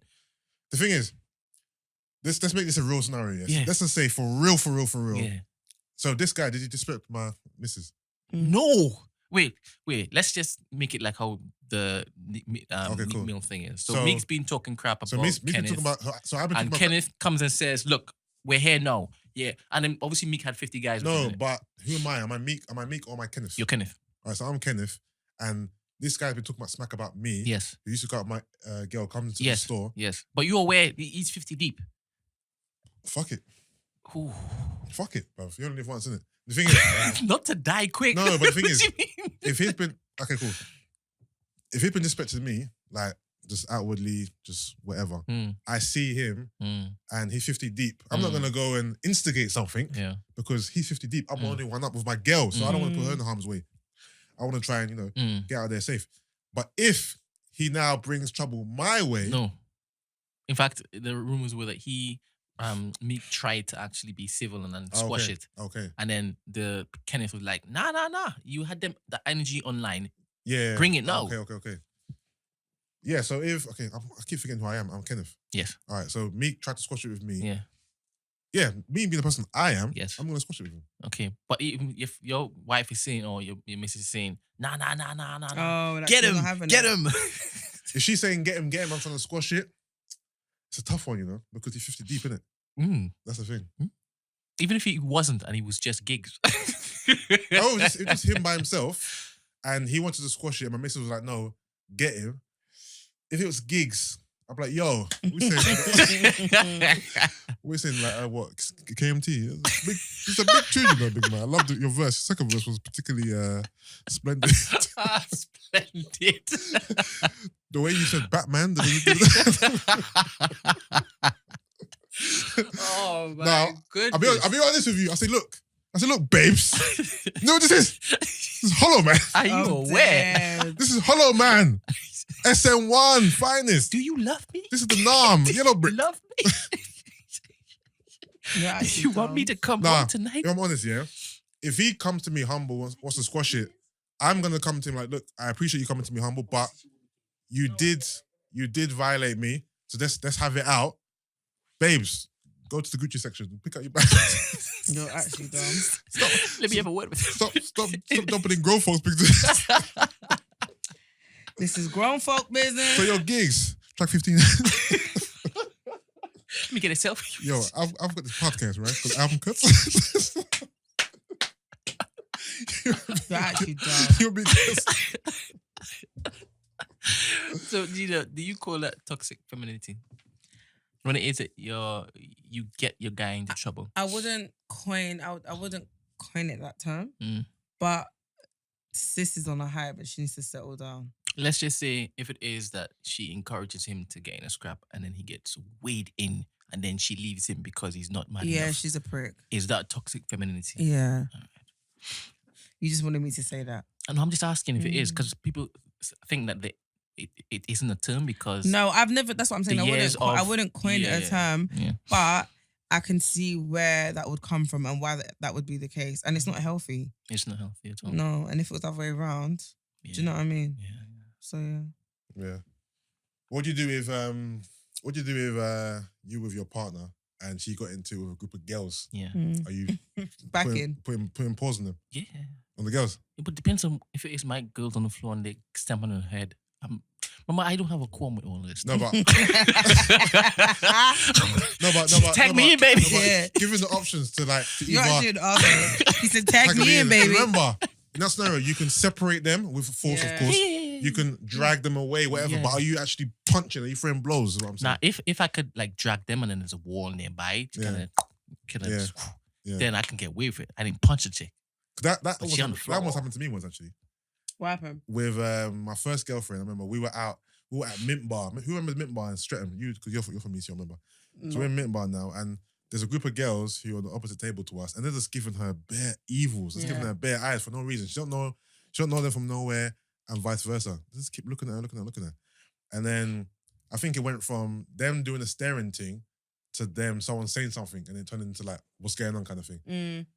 My girl got up, they got up, and they were doing a face-off. Raw. And then I stood in between, what's going on here? I think I went toilet and I came back. And when I came back, they were shouting from across the room, whatever. And then they both got up. It was kind of squared off now. So I'm in between them.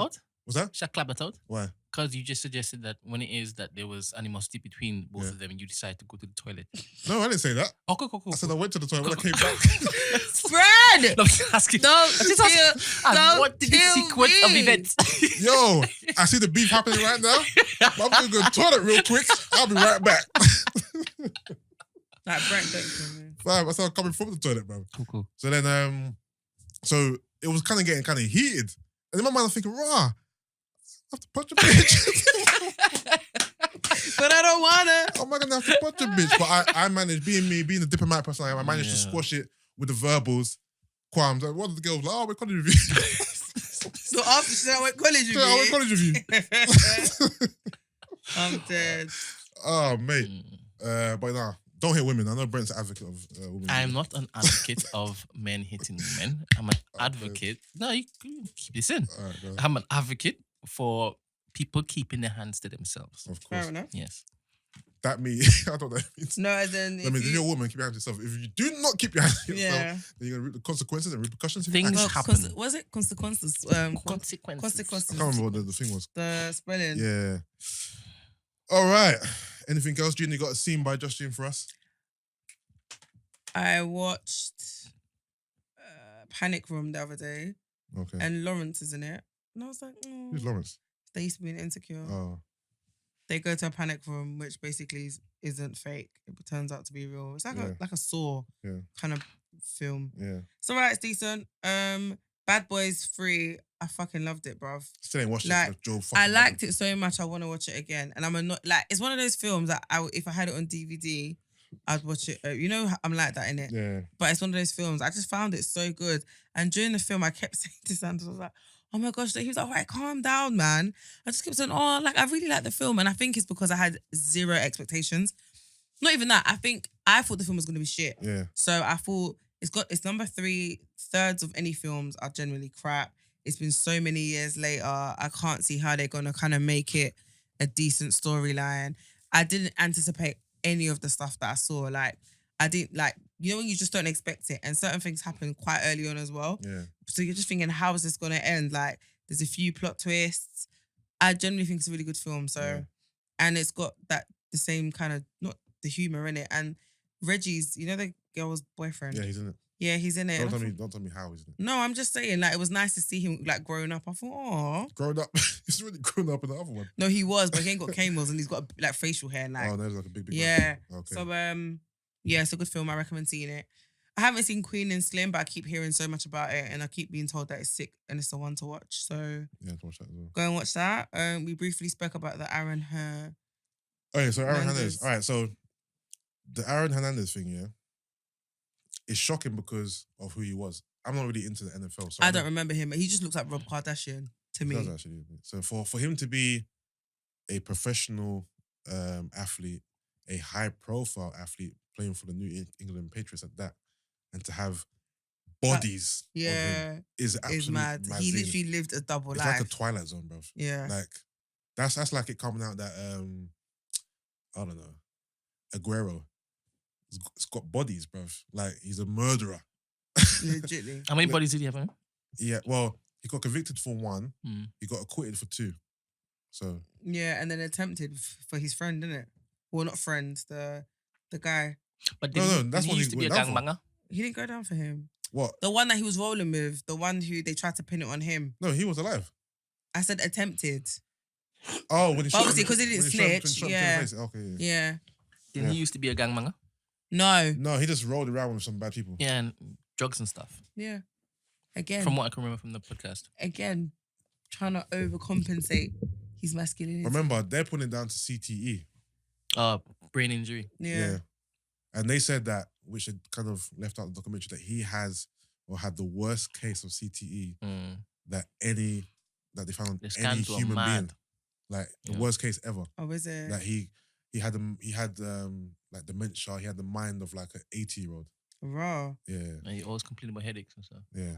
I remember, you know, when they showed which that. is not an excuse for him. You know, they showed that. Well, it could be. The NFL player who committed suicide, the one who shot himself in the head, the one who suffered from CTE. And then they made the Will Smith film about it. And do you remember? Where he's the doctor with the dumbest Nigerian accent. I haven't seen that movie. It's actually good though. No, Will Smith's accent is horrid. Pissed me off. But the film is actually decent. Okay. So it's about he's like a scientist. Yeah. And he basically tries to get the NFL banned. Okay. But obviously they're like, you're taking on a massive corporate like industry. Like the NFL was not just, it's not as small as you think it is. Like it runs the country. Yeah. So you come in with all these petitions and stuff. Like obviously people were threatening him, but he had all the facts to back up what he was saying. Yeah. Okay. I haven't seen that. But it spoke on that, and the guy that they talk about is one of the cases in the film. I don't remember his name, but he was an NFL player who basically wrote like a suicide note and was like, use my brain, like test my brain because like they just keep giving me like migraine tablets and stuff, but I know there's something wrong with me. I can't live like this anymore. Killed himself. You know what it is about the whole documentary, is just his demeanor and how he came across. He came across so like nonchalant and just unbothered and just like it just like he weren't present. He was he seemed like he wasn't cold. there. Like even I wouldn't even say cold. It just seemed like absent. Like even in the courtroom, look at his face. He just the only time he saw emotion was when he was acquitted for the 2 murders. But he just seemed like, even when they took him to go on the phone, it was just very like, whatever. But didn't you hear when he was on the phone to his mum and he was like, oh, if I was in front of you, I'll smash your effing face in. I think I heard that. Yeah, because Because she obviously, because he was talking about how she effed up his childhood. Yeah. Like after his dad passed away, she started going out with the uncles. With her sisters. No, her sister. Her cousin's husband. Yeah. His cousin's husband. Yeah. And all of that stuff. And obviously the mum was trying to like downplay it kind of thing. Yeah. The whole documentary is fucked. And it's very, very interesting. Though, if you were his wife, because obviously hearing all that stuff about your husband. No, the murder that he went down for. Her sister's boyfriend. Was killing his wife's sister's boyfriend. Yeah. Would you still, as the wife, obviously she knew, it seemed like she knew what you'd done. Mm-hmm. Especially with the whole gun thing. Mm-hmm. When they said, when he told her to get rid of it and they asked, what does that look like? She goes, was like, I'm not quite sure. I don't know. It's like a remote You're control. the same person that he told you to get rid of the gun and you did. So I was arguing with someone saying, I can't believe she still rode for him and she was down for him and da-da-da. It's the father of her child though, isn't it? That's what I said. I said, look, she obviously loves him. That's the father of her child. And it's not like he killed her sister. But he's going down for life though. So realistically, what are you going to do with him? Like, he's dead now. Oh, did you know that she had a baby with his teammate? Now, isn't it? Like a year ago. It came out recently. Yeah. Like a year after he committed suicide. Oh, it was straight away. I thought it only came out now, but only recently she did that. I'm not sure. There's a picture I saw of her pregnant. You know who that girl is? I never realized. You know, there was a girl they kept saying looked like Bow Wow and they kept doing like a... was it her? It was her. They kept doing a split picture thing, like the pitch stick thing. But I'm not sure if she's pregnant now or she already had the baby, but it was with his college teammate. Boy. Someone who was in the documentary, I think, as well. Like a year after committing suicide. Boy. But him committing suicide, like, pissed me off. Because again, do you know why? Because of the whole getting the case thrown out. Like, it was too calculated. But it didn't work, though. No, it only worked because No, remember, it was going to work, but they overruled it. Yeah, but that's only because she appealed. If she didn't appeal, it was fine. The mum. The mum, yeah. Like, it worked. Yeah. And then don't you remember the scene where she's saying to them, unfortunately, we have to throw out the case and unfortunately, your son, whatever. So it worked. His plan worked. It's only because she appealed it and managed to get so many signatures and for them to say, you know, I'm not going to lie, this rule is extremely outdated. Would you care at that point? What? If I was who? Because he's dead. The mum. Yeah, I would. You'll still care? Yeah, because it's like, all of this for nothing, and he got. But it's not for nothing though, because we all knew he was guilty. But he got away with it though, because now he's dead. No, because he's not facing. Being dead is easier than facing life in prison. I know, but so I get why you would find it hard to be at ease because cool, you're dead, but that was a coward thing to do because you didn't want to face up to what you've done. But remember, he was already sentenced for the murder. So he was already found guilty, was in prison for X amount of years, then committed suicide. I'm not talking for the mother's pain because her pain is her pain, but personally for me, I'm not going to go and now... I'm still appealing it though. Do bare energy. Do you know why? To appeal something because for a dead man. He's dead. Yeah, it doesn't matter because now you're going to toss and turn in your grave because your plan backfired. After all of that, you killed yourself just so your case could get thrown out. Guess what, bitch? Didn't happen. It was more to do with his... wife and daughter getting his money or something like that. Not just that though. Basically, they said how because they could still get his money with him being alive. They were basically said the main reason was I think it was a priest who was in that prison beforehand who was molesting little kids or whatever. If your case is still open or pending an appeal and you pass away, they have no other option but to throw out the case. Yeah, of course, because you're dead. So remember after he got acquitted of those two, he kept saying, I need to deal with this one. I need to deal with this one. Like he was not having it. Like he really wanted to get clear of that one. So that was the motivation behind it. Do you think he committed the murders? Oh, do you think he committed the two that he was acquitted for? Do you think? But it could have been the other two in the car though. It was only one other person. No, it was two guys, remember? No, it was him and the other person. Oh yeah, right. Yeah, it was him and the other guy. I'm getting confused with the other one. Yeah. No, I think he did it. No, I think he did it because too. if he didn't do it, and he was bare sloppy. You know what it is? It's like it's the cameras in the house, bruv. They caught you snitch on yourself, Brent. How can you be doing crimes, and you're in your house and you've got CCTV everywhere? But you've only got CCTV everywhere because you think the guy that you tried to kill is coming after you. And you're going around with a gun in your house. You're chilling with your accomplices in your house. Yeah. You're capturing all the evidence for the prosecution. Mm-hmm. It doesn't make any sense. And all the footage is clear as day. Mm-hmm. Like, you got the gun in your hand, the murder weapon, you're pulling it in the drawer, it's like your girlfriend's going to dispose of it, she's on camera disposing of it. This footage come from you, man. It doesn't make any sense. It's just baffling. At all. But yeah, that's when I watched it the other day. Like, it's like 3 or 4 parts. I watched it last week. I was like, this is eerie, man. Yeah, it was. I was gripped though. Bruv, I watched it in one go. Yeah, it's mad. Like, I literally sat there and was like, "Bruh, I'm at the end of episode 2 already." Because like he's hiding in plain sight. Yeah. And if you don't watch the NFL, the team he played for is the same team that Tom Brady plays for, and they're a big deal. Oh, okay. Like Tom Brady, he's like the most decorated quarterback in NFL history. Oh, is it? He's won like maybe I can't remember like 6. I don't know anything about NFL players, to be honest with you. I just remember Reggie Bush. Oh yeah, could have kept shit. What happened to Reggie Bush? And Ocho Cinco. That's about it. To be fair, I'm not the biggest NFL guy. I probably know the same people you know, plus a few others, to be fair. Antonio Brown, T.O., Terrell Owens, a couple other guys. But yeah, I don't know any. I'm not into NFL really at all. But yeah, that documentary was bad. It's nice to hear you admitting your shortcomings. Yeah, that's true. Because if we're talking about weights and shit, oh yeah, then that'd be more my forte. The listeners will never know. You never know. All right, cool. Before we do our song of the week, I wanted to play a word from my dear departed brother, Kobe Bryant. Just some words that people can live by. What's going on? Why is Power still playing? Oops. Did I? Please say I saved it. I hate when I do this. I never. All right. Let me find it on my timeline. All right, but while we got a little pause, don't forget, Trendin is back.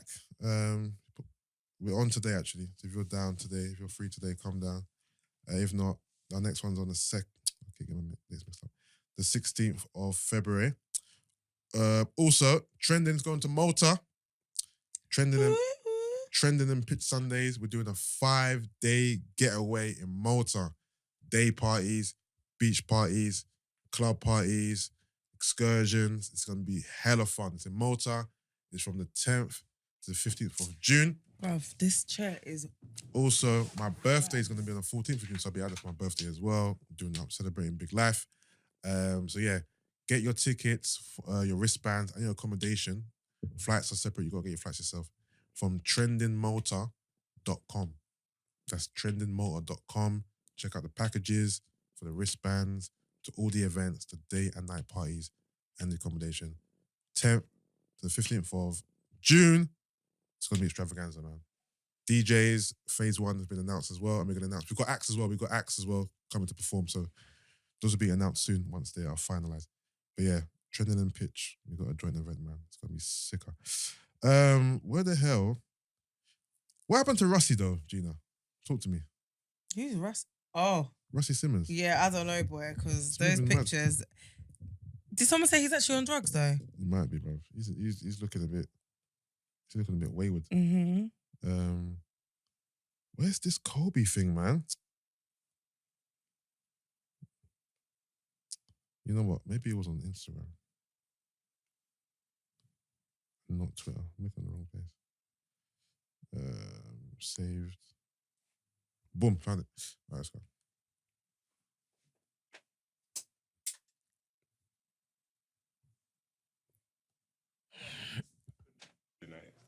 However, I couldn't completely miss the chance to take a moment. Hello, and be with you tonight. However, I couldn't completely miss the chance to take a moment to share some thoughts with all of you. The lesson I cherish the most is how important it is to love what you do. If you love what you do and it's making you happy, all the hard work and perseverance will pay off. I once had a guidance counselor tell me that I shouldn't play basketball, that it would never amount to anything for me. His negativity towards me made me stronger. You can't stop people from trying to limit your dreams, but you can stop it from becoming a reality.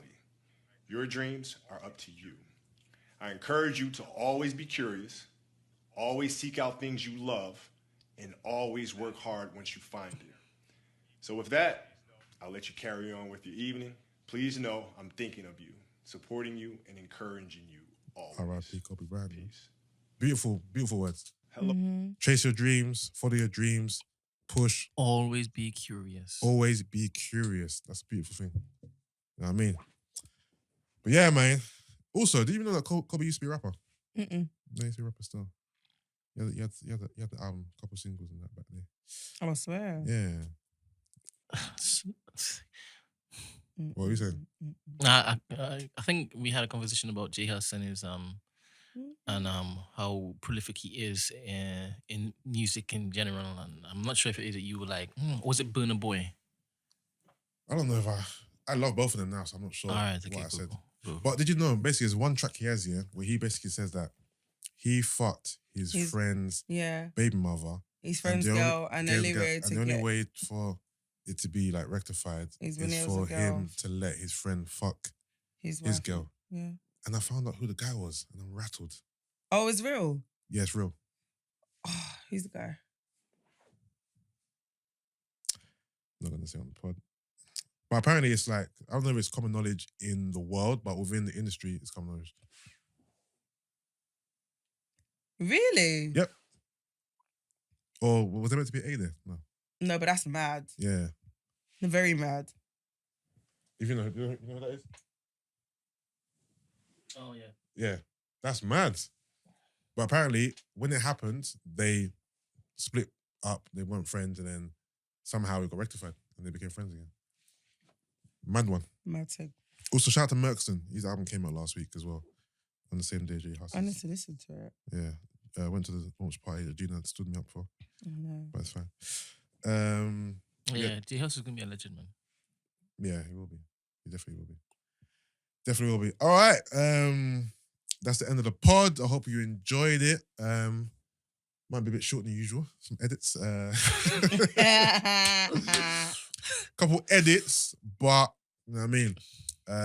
Just final words. Trending this Sunday, today. If you're listening on Sunday, Calm Down, Sync in Old Street, Shoreditch. If not, our next one is February the 16th, ticketsstrips.com. Also, Trendin Malta. It's going down in June. It's going to be fun. Get your tickets right now. Just Gene, Fun Day, Just Gene, ebook coming out. Part 2 coming out still. Oh, come on. You know the thing. Oh, is it? I was joking. Oh, it's coming out. Yeah, it is. Psychic. Just Gene Apparel's coming soon as well. Yep. Oh, is it? Yeah. Fam, I'm not even... You're literally... Funny thing, she hasn't told me any of this stuff. You're reading me right now. Reading me for fifth. I'm just, you know what I mean, reading off the future. You're projecting. Come on. I love it. Spotify deal's coming soon, 2020. Come on, 2020, be there. Give me that paper. Get my Lamborghini. And also, I just hope everyone is blessed. I hope everyone's good. Thank God for life. Thank God for your life. Wake up every day and appreciate that you're alive. Don't take nothing for granted. Don't take any day on this earth for granted. Don't take your health for granted. Your family members, your friends, your day-to-day. Appreciate life. Live life. Be happy. Be merry. Say I love you to who you love. Squash any qualms you have. It's not worth it. I'm telling you, this life is too short. You can die any day. It's a harsh thing to say, but it's the fucking truth, bruv. For real. So take it in it. Like, man, we can die any time. Live life and just be grateful. Pray. And just be happy. Be good to people. And remember, it's about your impact. It's about your impact on others. It's not about what you have in this world. Fuck the material shit, bruv. Like, just look into your heart. And you know what I mean? Do what's best. As Kobe said, always be curious. Come on, somebody. I've been the sarcastic instigator with a hint of mischief. Brent Fires. I wanted to do you, but I can't. You can if you want. And I can because no. Because it's going to relate to... No, because if I do you, then... I'll do myself. No. Oh, okay. I have been... that nigga Sandals came in the right time. If he had come 2 years before, I wouldn't have appreciated him. This year, he's gonna pop the ring. baby, I ain't gonna get you beat up. I'm gonna keep my mouth closed around certain niggas, but the niggas I know you can beat up, I'm gonna talk. You're I'm gonna talk. You know you're dumb.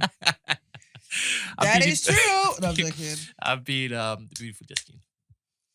I have been Mr.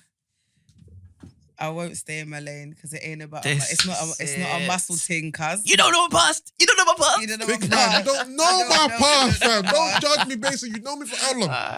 Come on, respect it. No, you don't kill me. Respect the thing. You don't kill me. He was like, reduce it. I was like, man still found the time to say, reduce it. Dickhead. Oh, man. Mister, just be happy, mister. I want to stay in this moment. I want to live. Listen. And I want to live in my truth. My perspective is the same, but it's just been increased. Mister, I'm going to find a babe by the end of this year so my dad doesn't have to keep setting me up with these higgy haggers. No, she's not even higgy hagger. This wasn't for me. Man left on No, but the thing is, if I said no, red. but what's the point of me saying hey and having a conversation I didn't want to have? That's leading her on. I might as well just leave it. Yeah. She's going to get over it. She doesn't know me. Fair enough. Even though she thought my picture was stunning. Imagine one day, yeah. Thank you, babes. Imagine one day, like, you buck her outside. Like, you obviously probably I'm not going to recognize her. No, you weren't, but she comes up to you and she's like, hi, I'm the girl at your dad's. I'm like, which one? I'm dead. You're going to be like, hi, what's going on? I've got another story, but I'll save it for the next week. All right, cool. All right, cool, guys. I've been Big Man News. Oh, yeah, cheers. It's been a pleasure. And, this episode name, what should it be called? Should it be called Kobe, or should it be called K.O.be after that song that we just heard? Call it Kobe, bro. Kobe. That's it. All right.